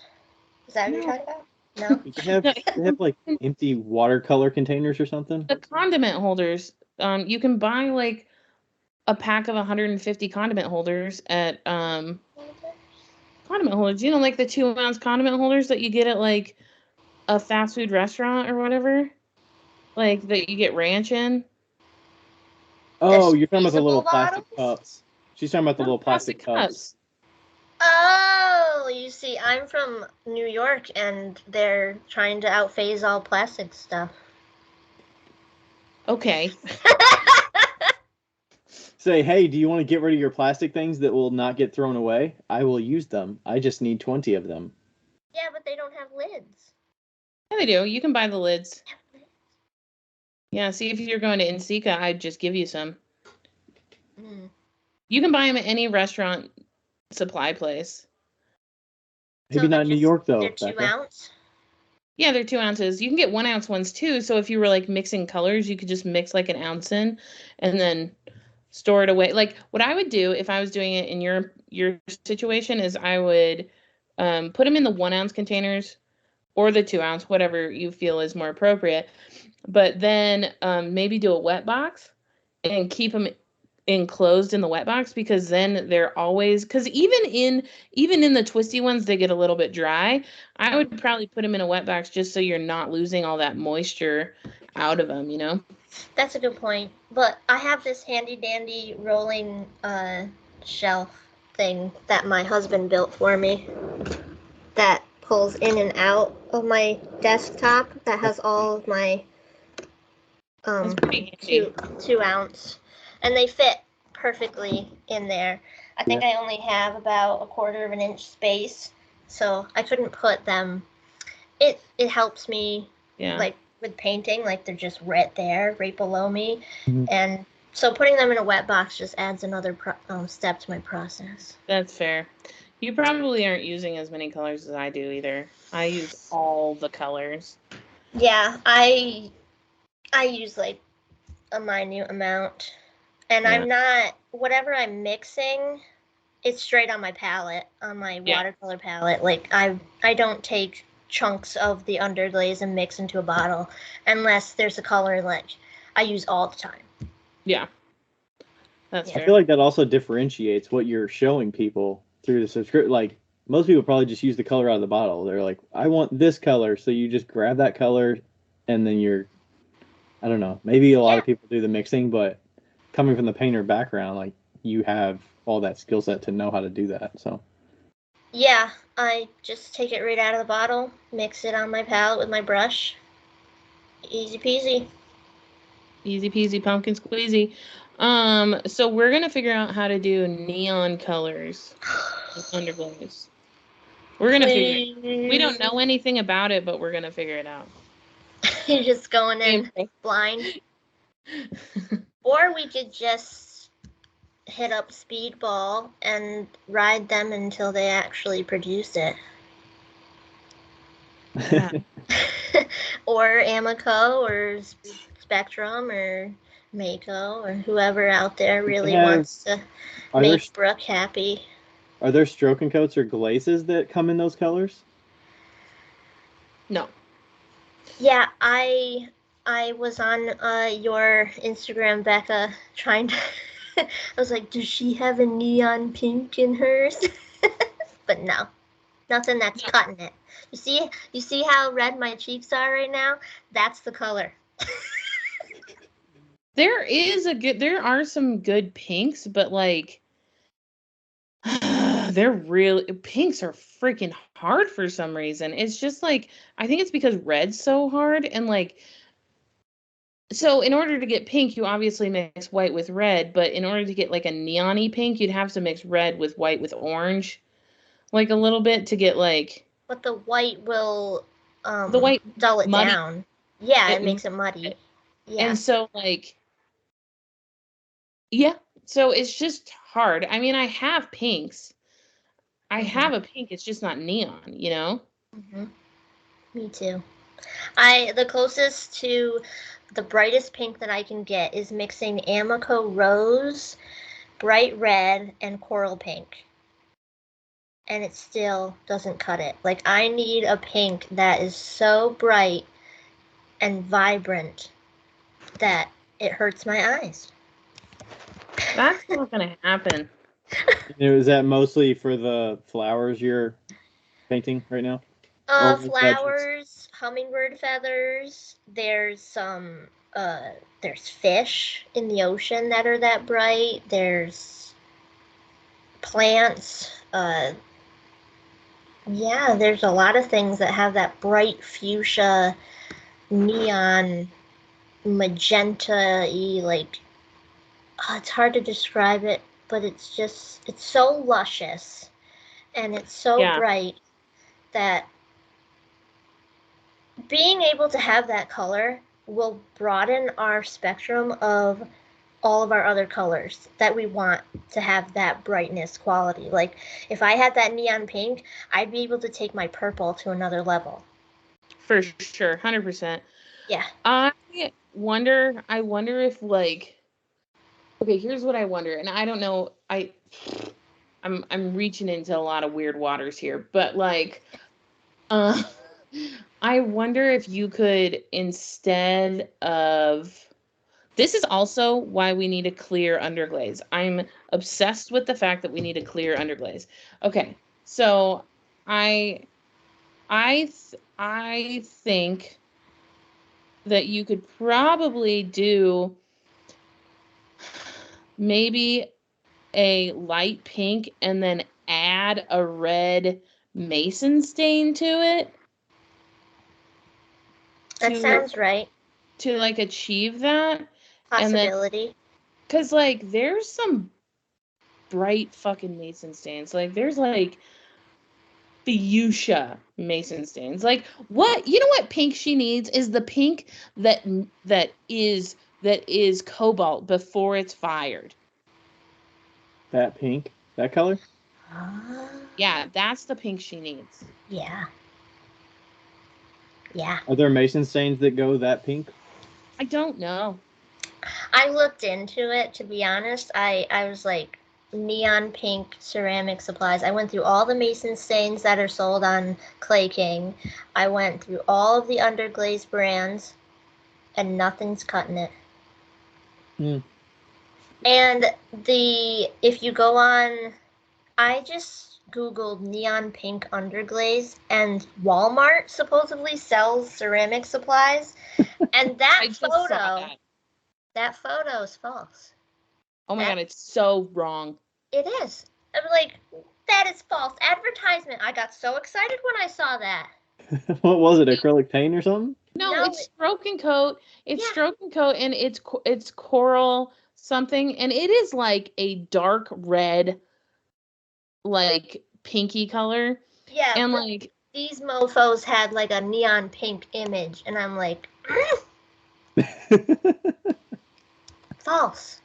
And then I looked it up on an actual clay site because I'm not going to buy it through Walmart, and it was wrong. Okay. I also have another question that's like completely not off topic, but off topic. Have you ever heard of Nova Color? No. Paint? Nova. Okay. No. Nova, no. Okay. Well, do you still do 2D paintings like on canvases? I haven't 2D painted in a while, to be honest. Okay, well, the next time you do, message me and be like, Becca, what was that paint? It's called Nova Color, and they do have fluorescent paints, and it's the best paint in the whole world. They make it in Culver City in California. And it's really great. When I do paint, if I ever get back into canvas painting, it'll probably be oil paint. Okay, then never mind. I mean, Becca, I see you always have, this is probably not an answer, but you always have like nail polishes that are pink, and you've used nail polishes on your stuff. Like, is there a way to incorporate that and just say it's not food safe? And find a way to seal it in there, and That's actually what I was gonna suggest. Is that I thought about it and I was like, I don't know.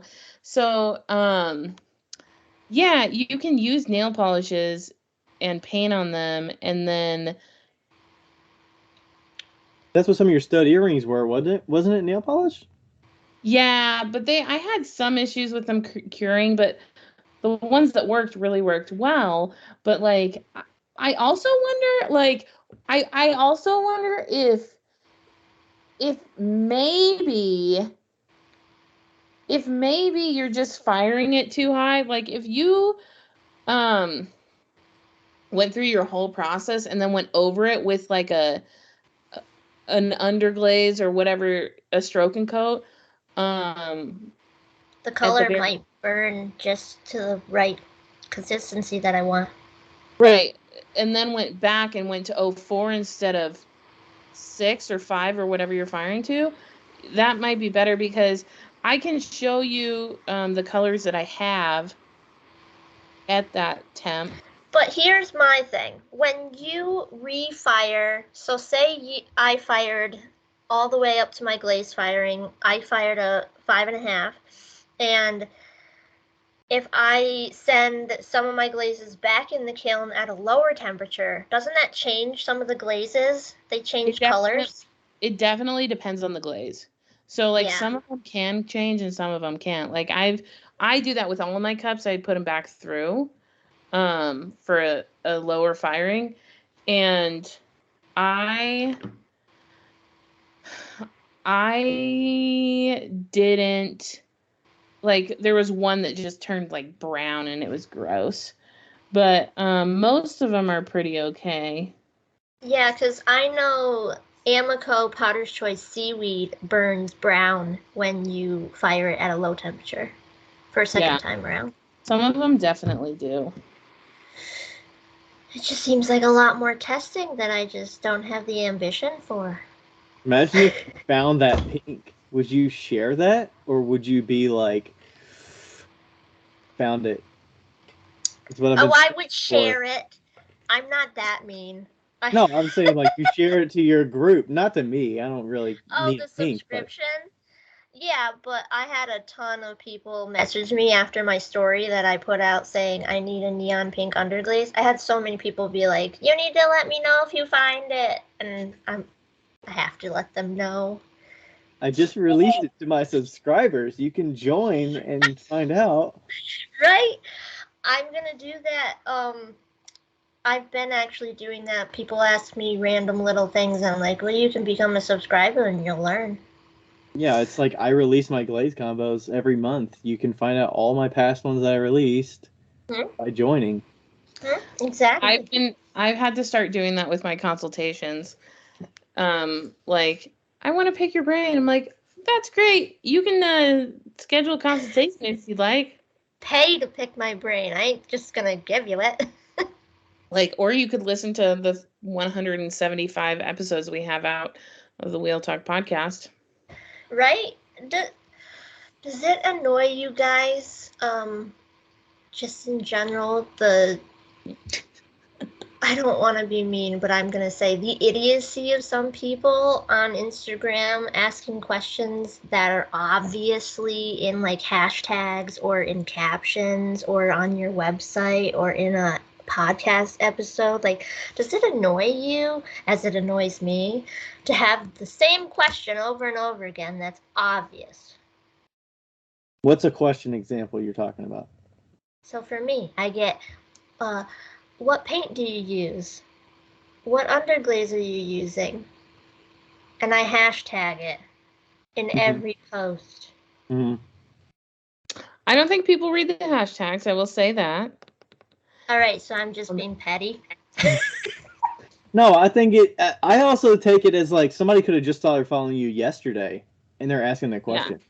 So that's the way I take it. I take it as if they know nothing about me. They know nothing about what I do. If I do a podcast, they don't know anything of that. So like they could just find me.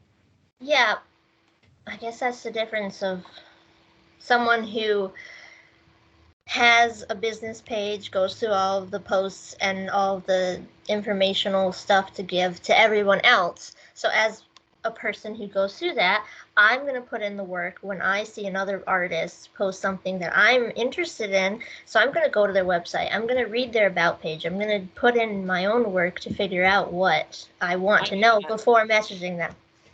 Yeah, I definitely do that, but I think it's because I get the questions a lot. I think that once you get the questions, you're like, okay, I'll put in the work. What the other side of that looks like. So you're like, I'm going to do my work because I don't want to put that burden on them. But a lot of people don't know that what's involved on the other side of it. They don't know that they're one of 30 people talking to you that day, or 100 or whatever. That's true. But feel it's in the same post. Like 3 people commented the same thing. And then just ignore them and don't answer them. That's what I'm also very petty. And if that would happen to me, I would take extra time to be like, see the hashtags above, or like sometimes I respond with a picture of the hashtags, and that's another level. Or it's like a picture in a comment. So you took a screenshot of it, you went to their thing, you messaged them, and then you sent them an image of the thing. Yeah. Just extra time and effort out of your own day. You could have just sent them to answer their question instead of sending them a picture. Or like, I mean, like if they message me, not if they like comment, but like, if I thought this was right out in the open for the whole world to see. If the comment was like under it, I'd be like, see above. Because just put your finger up, just do the finger icon up, and that's it. Yeah, with like maybe an arrow, because like, and I feel like that's or that with a little winky face, be like, hey, if you read a little bit more, you'd notice that. It's hard because when somebody else stumbles upon that and they see your comment to that person, they're like, wow, you're being an asshole. But like, but it's hard not to say, how do I not be an asshole? But some people just like get under your skin a little bit. So you're like, I'm valid in saying something. Yeah, I get your point. Yeah, I don't reply to most of them because I don't want other people to notice my true self. Yeah. But It does get under my skin, and it's one of the pet peeves of running an online business is that people don't read. No. Yeah. I mean, I'm definitely on the guilty side of that sometimes too. Like, I ask these questions and then I start scrolling and I'm like, oh, there's the answer. And but most of the time I'll go back and like delete it or say like disregard. But yeah, I'll tell you what though. I'll tell you a story about a couple, maybe a month ago, maybe 2 months ago. Yeah, it was before Christmas. I like commented on somebody's video being kind of shmeh, and then he like commented back, and we had this back and forth. And I was like, at the end, I was like, okay, I'll instead of being super petty and really, really mean, I'll be a little bit nice. But it wasn't And somebody you initially knew when you started the comment, or you did know them? I don't know them, no. Okay. So anyway, we had this back and forth. At the very end, I basically was like, well, I really follow pottery for the quality, and that's why I don't follow you. And oh yeah, I'm like, if you want me to go there, I'll go there, right? And Yeah. and then I actually ended up deleting that comment, and but Was it after they saw it? After they saw it. And I deleted it like 5 minutes later, and then I blocked him. And that motherfucker messaged me on Facebook. He found me. He found me and messaged me on Facebook because he was mad that I blocked him. And I was like, I don't fucking care. That's so under this person's skin that they sought you out.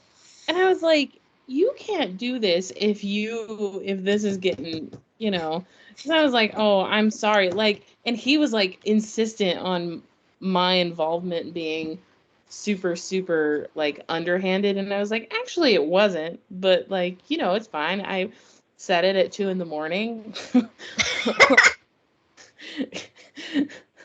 But yeah, he was like so insistent on like finding me that he found me on Facebook, and I was like, and all I said back was, wow. I deleted it and then blocked him again. Was it your private personal Facebook or a business Facebook? You know what? I don't remember. That would have been something if it was your personal. I'm surprised you even saw the message on Facebook. Oh, I saw it 2 weeks later. Oh, wow. Ooh, he was stewing for 2 weeks on that. Man, I wonder what the stew tasted like.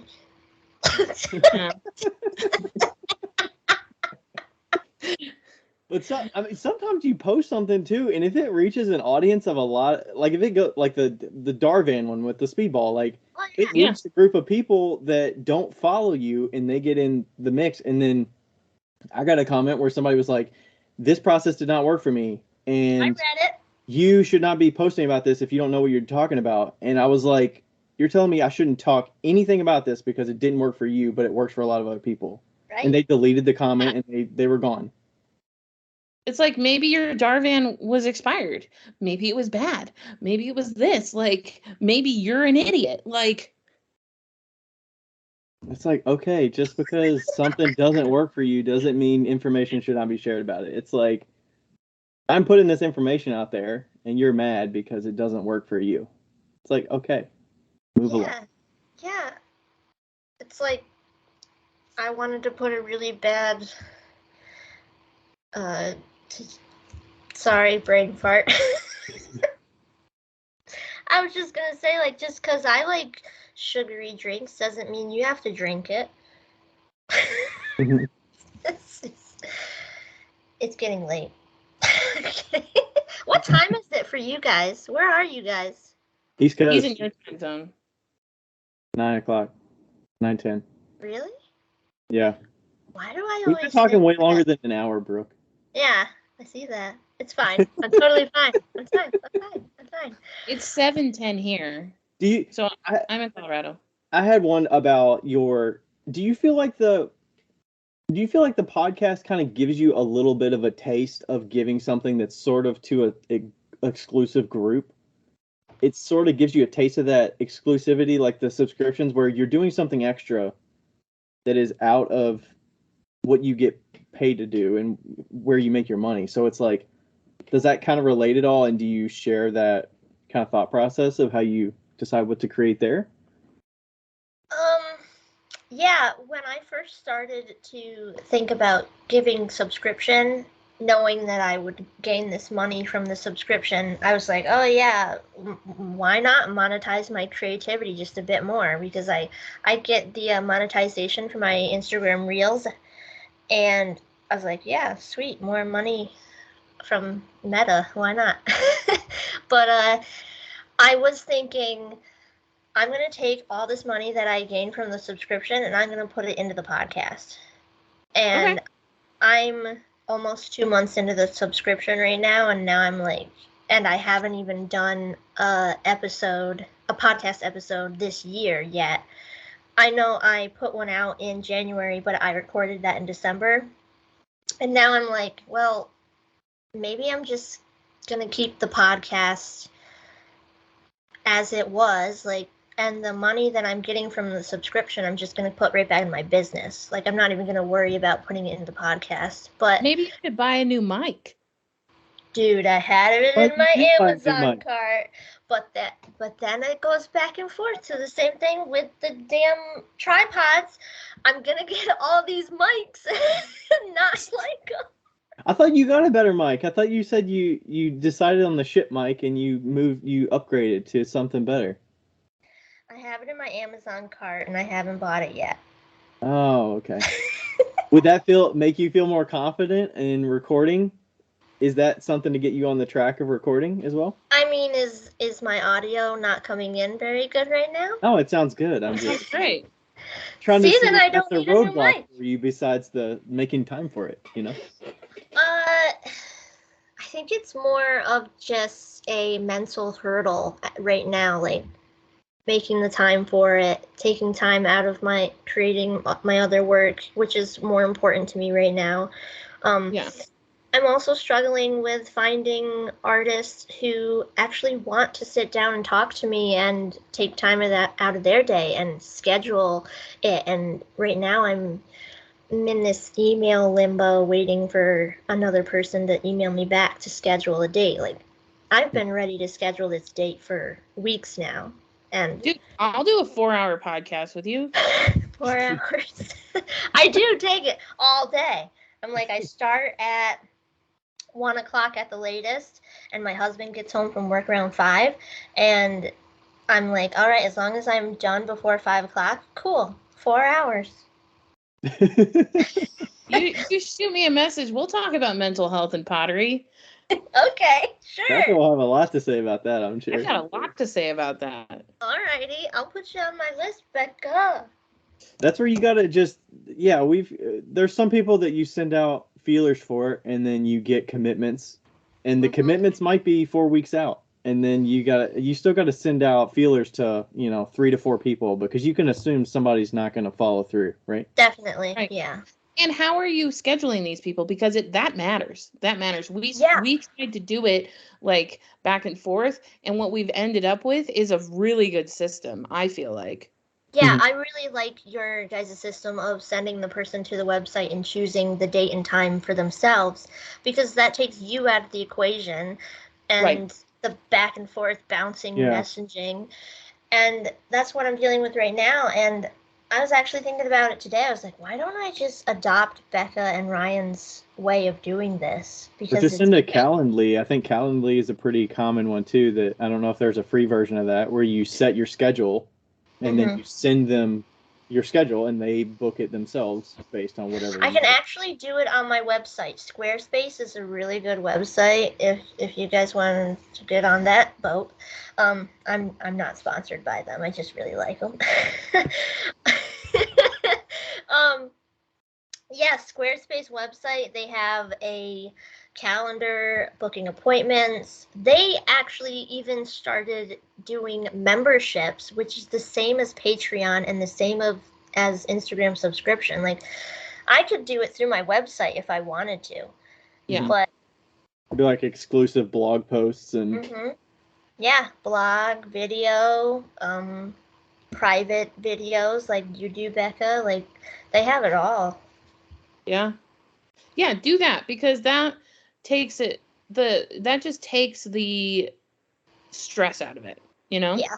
Yeah, And you're then right. you can send it to somebody and they can book it a month in advance. They can book it a week in advance. It doesn't matter. Like Andrew did it for, I don't know, 2 weeks from now. Like, and you know, we've got some people that have done it like that were like a month later. yeah. Like he had to remind me that we were even doing it. And don't feel like you have to. When we were initially doing it, we were like, we've got to have a open schedule because we can pretty much do it whenever. But if we just say, okay, Becca and I, we're going to schedule, it's always going to be a window from 7 to 10 p.m. on Mondays and Wednesdays, and we can schedule anytime, and we can cancel days if we can't do it those days, and then people can contour to those time frames. Yeah. Even if it's a month out, you know. Yeah. I think I also have to dig deep on what time frame works for me, because I'm not a night owl and I'm not a morning person. Like, I'm right in between. Well, And if 1 o'clock works for you, then that works for other people too. Yeah, but it's also the point of scheduling my work, because we all know ceramics is time sensitive with drying out, and I like painting on greenware, so I have to paint at a certain time before my mugs dry out. And yeah, it's just, I just need to get better with scheduling on my own time too. You know what Nike says? Just do it. You're not wrong.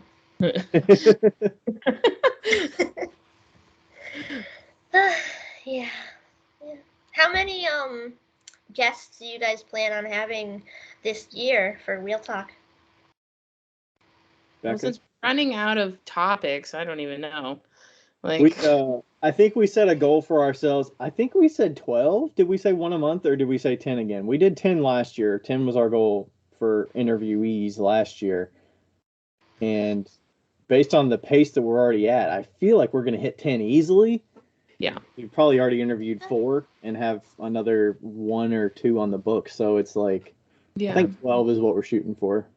That's good.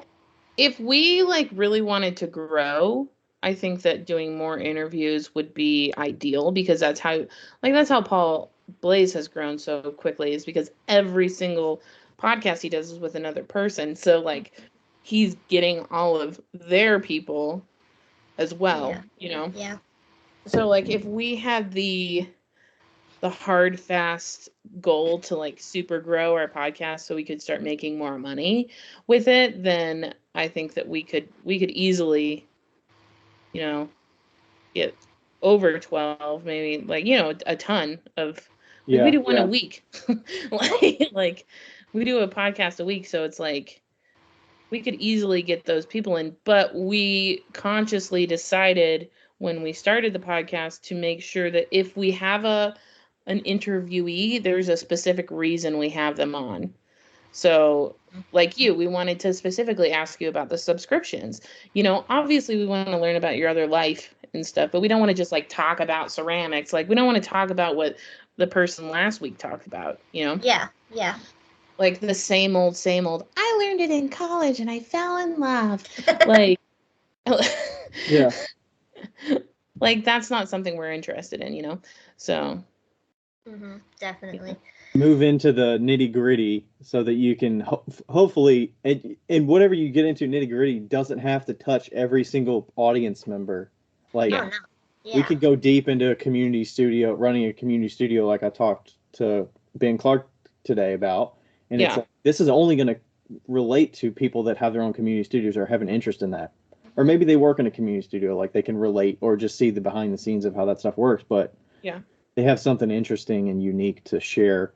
And I don't feel, do you ever feel like iffy about certain questions to ask because you're like, ooh, I probably wouldn't ask this in normal conversation because it feels intrusive. But since you're on a podcast, you're like, can I ask this? Like, will they answer me? I ask anything. If they don't want to answer it.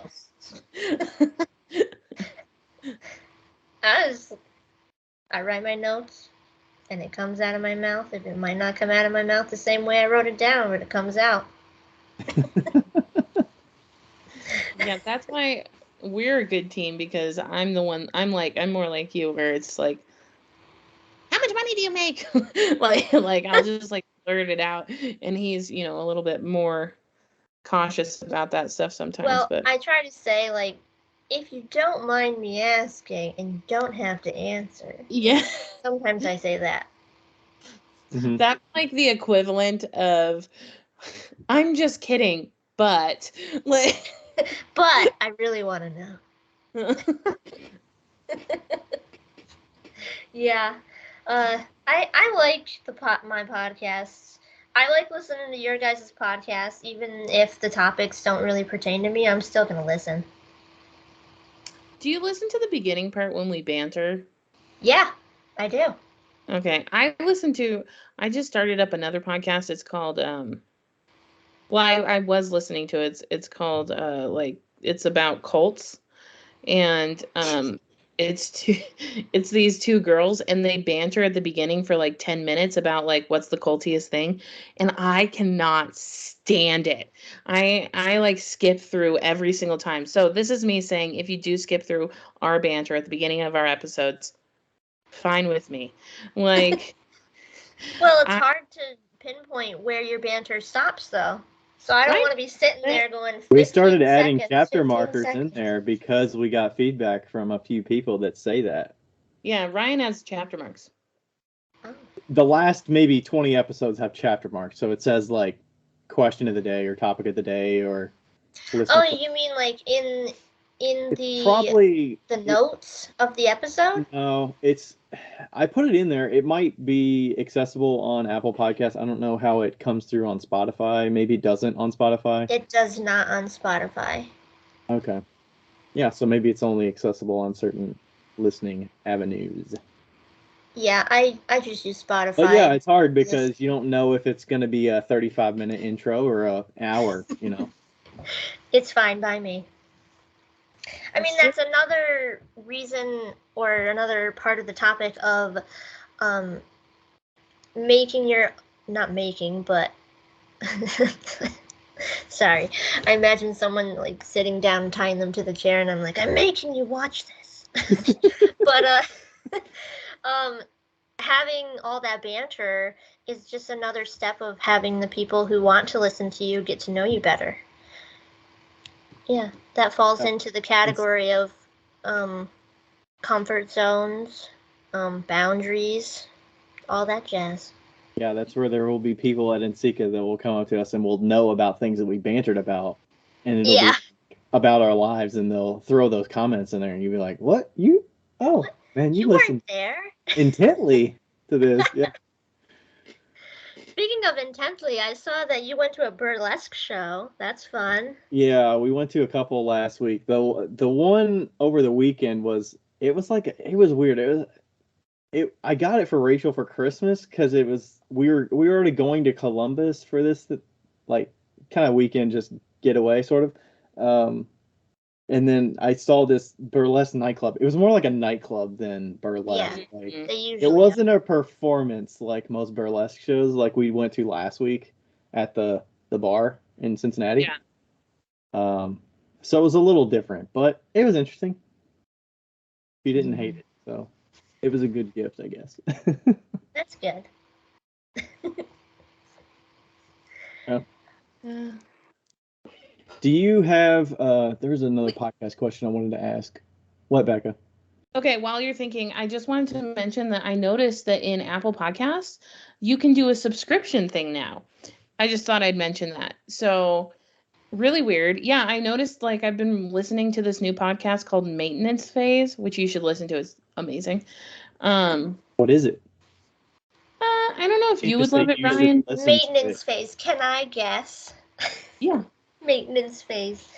Is it janitors talking about their life experience of cleaning up elementary schools? Absolutely. 100%. Have have you ever listened Can I to? give you my interpretation of what it means? Oh yes, I would love to hear your interpretation. Okay, so I think it's about businesses that go through that startup innovation phase, and then they get to the part where they need to actually maintain the shit that they built. And they don't No. just keep building new things. So they need to maintain it. So they're in maintenance phase Mine of was keeping better. their business to a good state. Unfortunately, no. So it's actually about who the people who host it. It's Aubrey Gordon and Michael Hobbs, and Michael Hobbs also does, or he did, You're Wrong About, the podcast You're Wrong About. And anyway, it's about like how people, it's a lot about like how diet culture is bad, and how like I think women would probably be more apt to listen to it technically, like really, because we get a little bit more like body shaming in general. So it's kind of like about body shaming and like all of those things. And like, there's like one episode on Halo Top ice cream, and there's one episode on like the food pyramid, and like they go along the like, or the president's fitness test that we all did when we were younger. Like, you probably didn't do that, you're a little bit younger than us, but me and Ryan did. Did you do that? Is that where you reach you're like, your feet are against a box and you reach to a certain distance and you... Yes. And then you do pull-ups, and then you do sit-ups, and then you do push-ups. We did that in elementary school, but it does not follow into high school. Right. So anyway, so they kind of like go through all of these things, and Aubrey is a fat woman, and Mike is gay. So they kind of like go into like queer culture and stuff like that too, and just different like situational stuff. So it's really good so far. I'm listening from the beginning. But anyway, they have subscriptions. Okay. Not what I would guess maintenance phase was, but... Right. Me I think it's a spin-off of like when you do a diet and you're in the maintenance phase. Like, like you've never done a diet, Ryan, but like maintain. I mean, I get the maintain part. maintain, like, you got to like, do some like exercising and stuff like that. I think it's more like, hey, don't diet, just maintain. Right. Yeah. How life should be. So. Mhm. Yeah. So their subscription, though, how does that, like, do they just give out exclusive podcasts? Well, I don't know, because there's some other ones I listen to. It's like bonus content. Oh, it's bonus content. Or it's like ad-free listening, so you get a special feed that is just for you, that's not with ads. Yes. Or you get the extra episodes of things. Yeah. Okay. Yeah. That makes sense. I listen to a lot of drag queen podcasts. Oh, fun. Yeah, a lot. And the one with Alaska and Willem, they do a exclusive content, bonus content podcast, and they they call it behind the pussy paywall. I think it's hilarious. Yeah, this is called like MP After Dark, and it's like $4.99 for a month. So it's the same as your subscriptions. Yeah, theirs is $4.99. Specifically through Apple, and they call it a different name. Yeah, it just says subscription, so I don't know. Okay. Yeah, there's a lot of podcast networks that do the subscriptions now. Yeah. Yeah, it's weird. I know Bob the Drag Queen and Monet Exchange, they have sibling rivalry, and they have a specific sibling rivalry podcast Patreon, and everyone, they give exclusive content that they talk about in their podcast, but you get the video version, and you get extra stories about, like, they might bring up a story on their podcast, but then they don't go in depth with it, and then they go on their Patreon and they're like, this is what happened. There you go. Okay. A little tease, and then they're like, if you want the rest of the story. Yeah. Okay. Yeah, there's so many different avenues to get people to jump onto those subscription services. It's like, and then it's like, where do you draw the line on what you want to do? Because then it's like, are you keeping things away so that you're trying to make that money conversion? Yeah, and one of Is- the things that I worry about now that I have one, I worry that I might accidentally show it something that should be exclusive to all of my followers. Like I show it to all of my followers and then I have one of my subscribers comment or message me and be like, "Hey, shouldn't I see this and not them because I'm paying you to see this?" I don't think they'll notice though. I think that's Or an you internal. Be honest. You could be like, sorry, I forgot. Oops. Yeah. Yeah. This brings up a topic that I would like to talk to in depth in a future. True. Yeah. Like, yeah, there you go. It's like Danny Meisiger. He always does videos and he's like, this is a clip of what I do on my Patreon. You should go follow, you know? Yeah. I do have the pinned post, the first pinned post on my Instagram page is the promo reel to sign up for my subscription. That's a fun thing that the subscription gives you. They give you a promo reel to promote your subscription. They give a welcome reel. So whenever someone subscribes, hits the subscribe button, I think it automatically sends them to that welcome to the subscription reel. This is what you're going to get. And then they also give, I think it's up to 3 unlocked subscription posts that everyone can see. And right now I only have the 1 unlocked post, which is my old desk. Nice.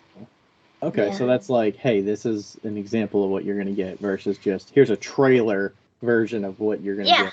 Yeah, exactly. I just took all the videos that I thought were like creation videos of what I posted throughout the years, and I just mushed them all together and I voiced over it. Mm-hmm.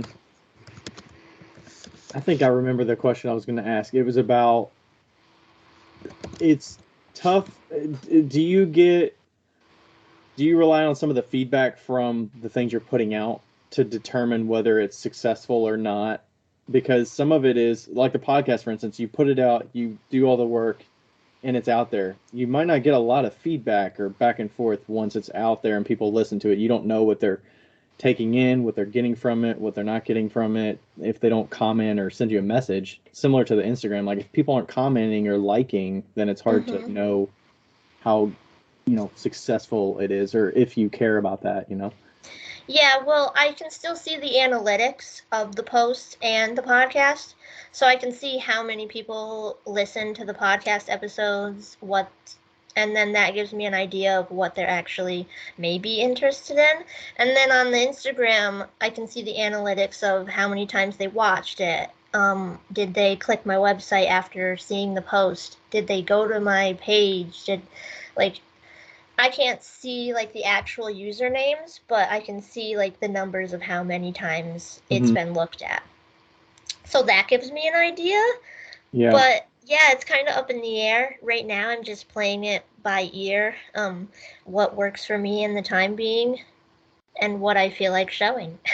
Yeah. Do you get extra options on, let's say you post a reel, do you get options to link to things from the reel to subscribers? So it's like, this is talking about a blog post or something, and you can link to that, or is it still the same structure where? It's the same structure as just regular old Instagram. Yeah, when you create a reel or a post or whatever have you on Instagram, it has so many things now, like tag a product, tag a business, add music, and then you go down and said exclusive for subscribers only, and Facebook and all that stuff. And yeah, I just So it's clicked. just a toggle in that same Yeah. screen. You don't get extra features. Gotcha. Okay. Yeah, it's just a toggle. That's it. I believe that now I've been noticing that I bet you could do this way before I even noticed it. But now you can put like polls on your reels, and you can put maybe you can put links on your reels now too. I saw like an add message button you could put on there. Yeah. I don't know if there's other maybe there's other features if you have a Shopify account linked with it, because I see people like tag products, and there's products Yeah. links associated with those if you have Shopify linked. But Yeah, maybe I would use that for the subscription posts. Like, if I can link something to it, like a product that I'm not like a physical like tool or something that I'm using, that would be handy for the people who are subscription. have you thought of using it as a customer draw so that they can get exclusive access to pieces that maybe other people don't have access to? Yeah, actually, I've had a couple subscribers ask about if there's going to be a time period where they get to go in my shop first to buy what they want to, and then it'll be open to the public. That's cool. Yeah, I've considered that. I just have to figure out how to do it with my Squarespace, because right now Squarespace only lets you schedule posts or hide them or make them public. I think I'm going to have to password protect my shop and then give my password to my subscription, and then give them like an allotted time of like 10 minutes, and then after that 10 minutes is up, take away the password protection, like they can't get into it, and hide the website completely, and then I'd have to go in and schedule every single piece over again. Mm-hmm. So it's going to be interesting if I do that, and if I sell products, if a subscriber buys a product in that allotted time, do I put that listing up as sold out, or do I just completely hide it? But I feel like no matter what happens, if I put it up sold out or if I hide it, I'm going to get a message from someone be like, I didn't see this and it was already sold out at 7 o'clock. I had shit. some feedback. Shit. Yeah, tough shit. Do you have a lot of regular traffic on a daily basis to your site when it's not a shop drop? Yeah, I do. Yeah, Okay. I usually get people asking me like, when is your next drop? Or I go into my analytics on my website and look at the, I really enjoy going to see what they search in my search bar, which sometimes I get the most bizarre things that they're typing in. And it's obviously not there because half the time I'm sold out. So yeah, I do get a lot of people. Right now I probably have like ladybug mug searches on my website, even though they're not even finished yet. Okay. Can you hide pages from searchability? Yeah, I can. Yeah. Okay. I mean, what if you just went the route, like not even worrying about the password protection, because you probably have to have a certain level of subscription of Squarespace. But can you just make the pages and hide them from searchability, and then give a landing page for subscribers that they can find, and then get the view of all of the pieces? Yeah, I wonder if I could password protect just the page. Like just one page that lists all of the products, and hopefully every single link is hidden. Yeah. That way you don't have to go the route of like, do it in 10 minutes. It's like you have 24 hours and it's 3 days before the thing goes live. Maybe 3 days is too far in advance, but do it when it's like so off schedule that people aren't going to just stumble upon it. True. Yeah. So you think giving 24 hours in advance for subscriber shopping? Do you normally do previews 24 hours in advance, or do you do Yeah, I do previews. I would do it before you even tell people previews are up. Like, yeah, because a lot of people are going to get that spark of previews and they're going to go. They could potentially stumble upon it that way. But if you password protect one page, your subscribers would hopefully be able to find that one page, go through it with a password, and then see everything. Yeah. I say they just buy it. Like, is there a reason you probably preview it so it builds that hype so they get more attached to the piece before they buy it? Yeah, and a lot of people like to see the products before they purchase it and get a feel for everything that's in the shop and prices, so they know what to afford and how many pieces they want to get. Because if I didn't do a preview, I feel like it would spike people's anxiety like 10 times more than they already have when shopping from a drop, because they're not going to know what they actually want. They're not going to know the numbers. They're not going to Yeah, they're just going to go in blind and be like, oh, I don't know which one I want more. So giving them the previews, I think, is helpful in their stance. Do you think you need to give subscribers previews, or could you list 10 pieces to preview to subscribers only, and that would be enough that, like, hey, you're not fighting for hundreds of people. Like, maybe 10 is your preview group. Maybe some of those are ones that you actually demonstrated. You actually showed them live videos of doing those in that previous month. That's a good idea. And then you're like, this will be in your, and I think you should list them in the page, and maybe in the title you say patron only, and then you mark it, and if it did sell out, like, mark it as sold out, so people can know that this specific item was for patrons only. But how do I make the people who aren't patrons not buy the patron listing if it didn't sell out? Oh, I mean, I guess you could just put it in your regular listing and not show it as a patron only listing. Yeah.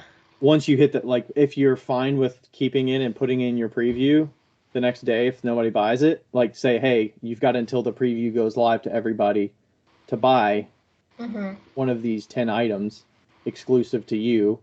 You don't have to worry about rushing. I mean, you're rushing with other subscribers, but you're rushing with a group of 10 to 20 people.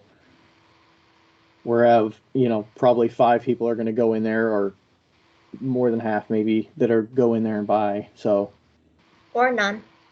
Yeah, it's like, hey, you've got exclusive time, and that stress would probably drive a lot of people to be subscribers, I would think. Yeah. Oh my God. I think just be subscribers. They don't even care about you. They just care about getting your cups. That's like the perfect situation. Yeah. I mean, I bet if I put a post saying that I will give 24 hours in advance for shopping for subscribers only, I bet I would get more subscribers if I did that. Yeah. And then, unfortunately, they would probably cancel the subscription right after. Maybe they won't. I mean, hey, it's worth $5. Sometimes it's worth $5 for peace of mind that you're going to get something that you want. Yeah, but I think the unfortunate fact of that, if they subscribe, say they subscribed in February, and I had my restock by the end of February, and then they unsubscribe still within February, I think, don't quote me on this, but I think they get their full refund, and I get the money taken away from me also. Really? I think so.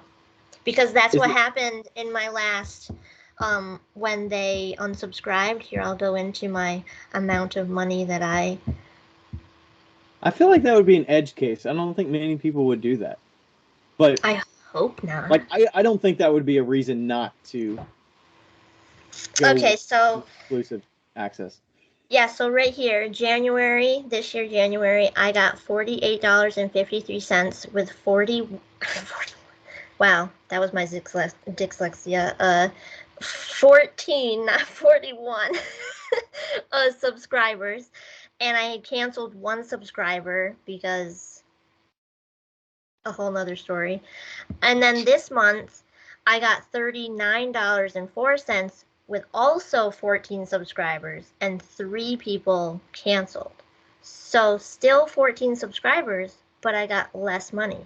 I mean, it's only like $1 less, but still. Actually more, like $10. That's $10 less. 48 versus 39. Does it tell you when they get charged? Do they get charged at the beginning of the next month that they start versus they get charged? Sign up. It doesn't tell me anything other than approximate earnings, subscribers, canceled subscribers, and new subscribers. Okay. And the time from the way Patreon does it, they will pay the first of the month. You can choose how you want to do it. If you want them to pay when they start, or if you want to pay them, everybody pays on the first of the month. Yeah. I think it's the first of the month for this also. I believe Instagram gives them like a message or something. It pops up on their feed at the first of the month and probably says like, do you want to continue subscription? And they can pick yes or no. I think that's how they do it. I'm not 100% sure. Those bastards. That would suck if it's a opt-in every single month. Yeah, I have a feeling it's like that because I had 3 people cancel, like, all together. Maybe it's not a do you want to continue? Maybe it's like we're going to charge you. Well, Yeah, that's the like same thing. heads up. Maybe I'll just sign up for your subscription for 1 month and see if it tells me that. It's up to you. You might learn something from me. I might. Or not. I could be doing it for shits and giggles. Well, I think you got plenty of options on the table, though. Like, yeah, you got Yeah. some good ideas flowing, and the expertise that you can provide. Like, a lot of people wouldn't spend the time to demonstrate that intricate of a process. So, you're in it to show people and share like what's going on. So I think that, people see the willingness for you to share. So it's, I think that should drive the value that people are getting from it, Yeah, I hope it's helping some people, Like, that's all I can do is try to help. Mm-hmm. And it's okay if there's people that are kind of on the sideline and they just subscribe and don't really contribute, because that's going to be. Yeah, most of them don't like or comment at all. Like my last live, I had people comment during the live, like maybe 1 or 2, but they don't comment or like the actual posts. I think, like my glaze combo that I gave out last month, 7 people liked it out of the 14.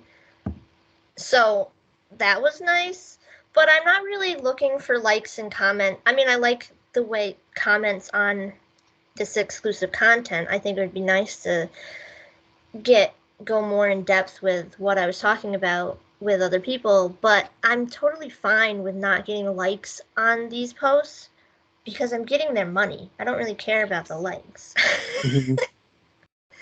Yeah, their money speaks louder than likes, and it's hard because when you're used to the regular scale of posting a reel and getting the feedback and getting the traction. Yeah, it is such a minute scale with the subscribers that it's hard to gauge what's working, what's not. And maybe it's just do you, see what's worth your time and what you like doing, and then you can adjust it from there. Yeah, definitely. I think one of the factors, I think I said this earlier, like one of the reasons that I like doing the subscription is that it helps people get to know me better. And like in my last live demo, I had to plug in my tablet, and I was like, wouldn't it be funny if I electrocuted myself during this live? It's like, what are you doing? So yeah, just little things like that. And maybe it's making them, I don't know, I just feel like people need to show their faces more. And I talked to one of my friends about this, about getting out of your comfort zone. If you have a small business, people just like to know you as a person. Sometimes they don't really want to know about your process. People just want to feel familiarized with you. And that makes them love your work even more. Sometimes not. Yeah. I feel like I've built my business mostly on people knowing me as opposed to my pottery, Yeah. And that comes in handy sometimes, but the last update I did, I got 6 sales. So you got to figure out how to bridge the gap of so you my followers versus my customers. Yeah. Mm-hmm. And we need to be selling to people that aren't potters too. So that's also another thing, right? So yeah. Hey, we should probably end because I need to go get some ice cream for me and my mom.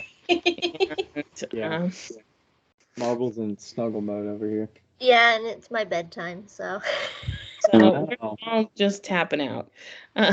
Well, thank you, Brooke. Do you want to tell people where they can find you, your podcast, your website, your Instagram, all the things? Do you have a shop update coming up soon? Yes, so you can find me on Facebook and Instagram at Bats Ceramics. That's BATS Ceramics. And my podcast is Batty Bitches. And you can find that on Anchor or Spotify. And the Instagram is BattyBitches_podcast. And my next shop update is, I want to say, the second to last weekend of March. Cool. Okay. Perfect. They're pretty consistent. You always have it right there in the last couple weeks of the month. Yeah, I try my best to have it at the end of each month. I'm not doing it at the end of this February because I went on vacation in early February, so I didn't have enough time to have a shop restock, create enough work to have a restock at the end of February. So this I'm would be like a restock and a half worth in March. Pretty much, yeah. Okay, sweet. And you know what's weird? Sorry to go on another tangent, but I make less money doing a 1.5 restock than a 1 restock. I don't know how. I don't know. I ran all my numbers. Spread across 2 months? Or... Maybe it's the consistency. Yeah, I think it is. I don't know. It was weird. Also, I think I found a hot pink underglaze. I sent it to you. Thank you so much. Well, I put it on the chat here, so you have to look in the chat. Actually, off of there's 3 links. I think it's all the same, but it's Spectrum Ceramics website. So that's a little more. Yeah, I'm looking at it, and it honestly looks like the color that I've already mixed. You know what? Fine. Thank you for trying. I really appreciate it. Maybe it's better in person. It could be, but I don't want to give my hopes up, so. But what if you got that and then started and then added to it to make it even hotter?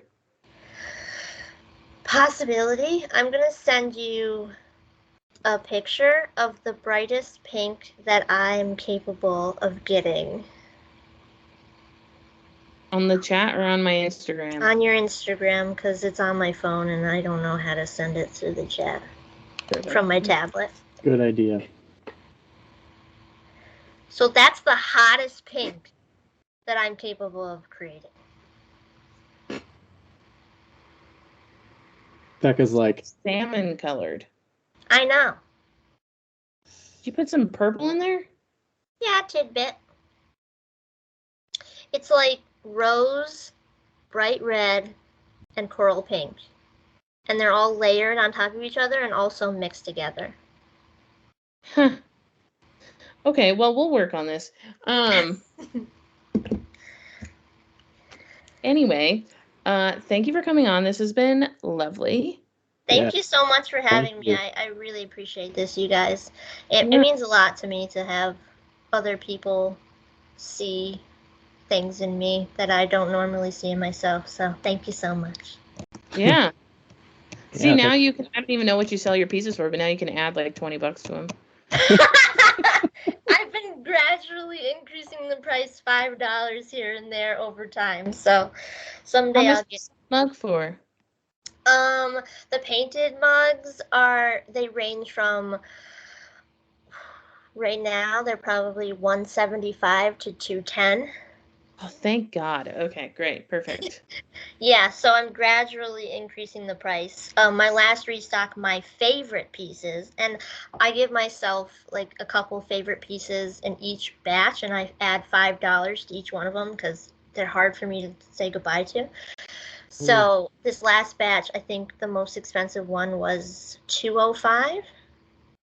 Nice. Would you ever up that a little bit for the subscribers that saw you do it live and you talk to them about it? Or is that harder because you already know they're paying money, so you don't want to add more money? Yeah, they're already. Yeah, but they get exclusive access potentially, so. Yeah, they already have that. Yeah. Yeah. Okay. Anyway, no more tangents. Goodbye. Thank you. Bye, everybody. That ice cream girl. Bye. Okay. Bye-bye. Good night.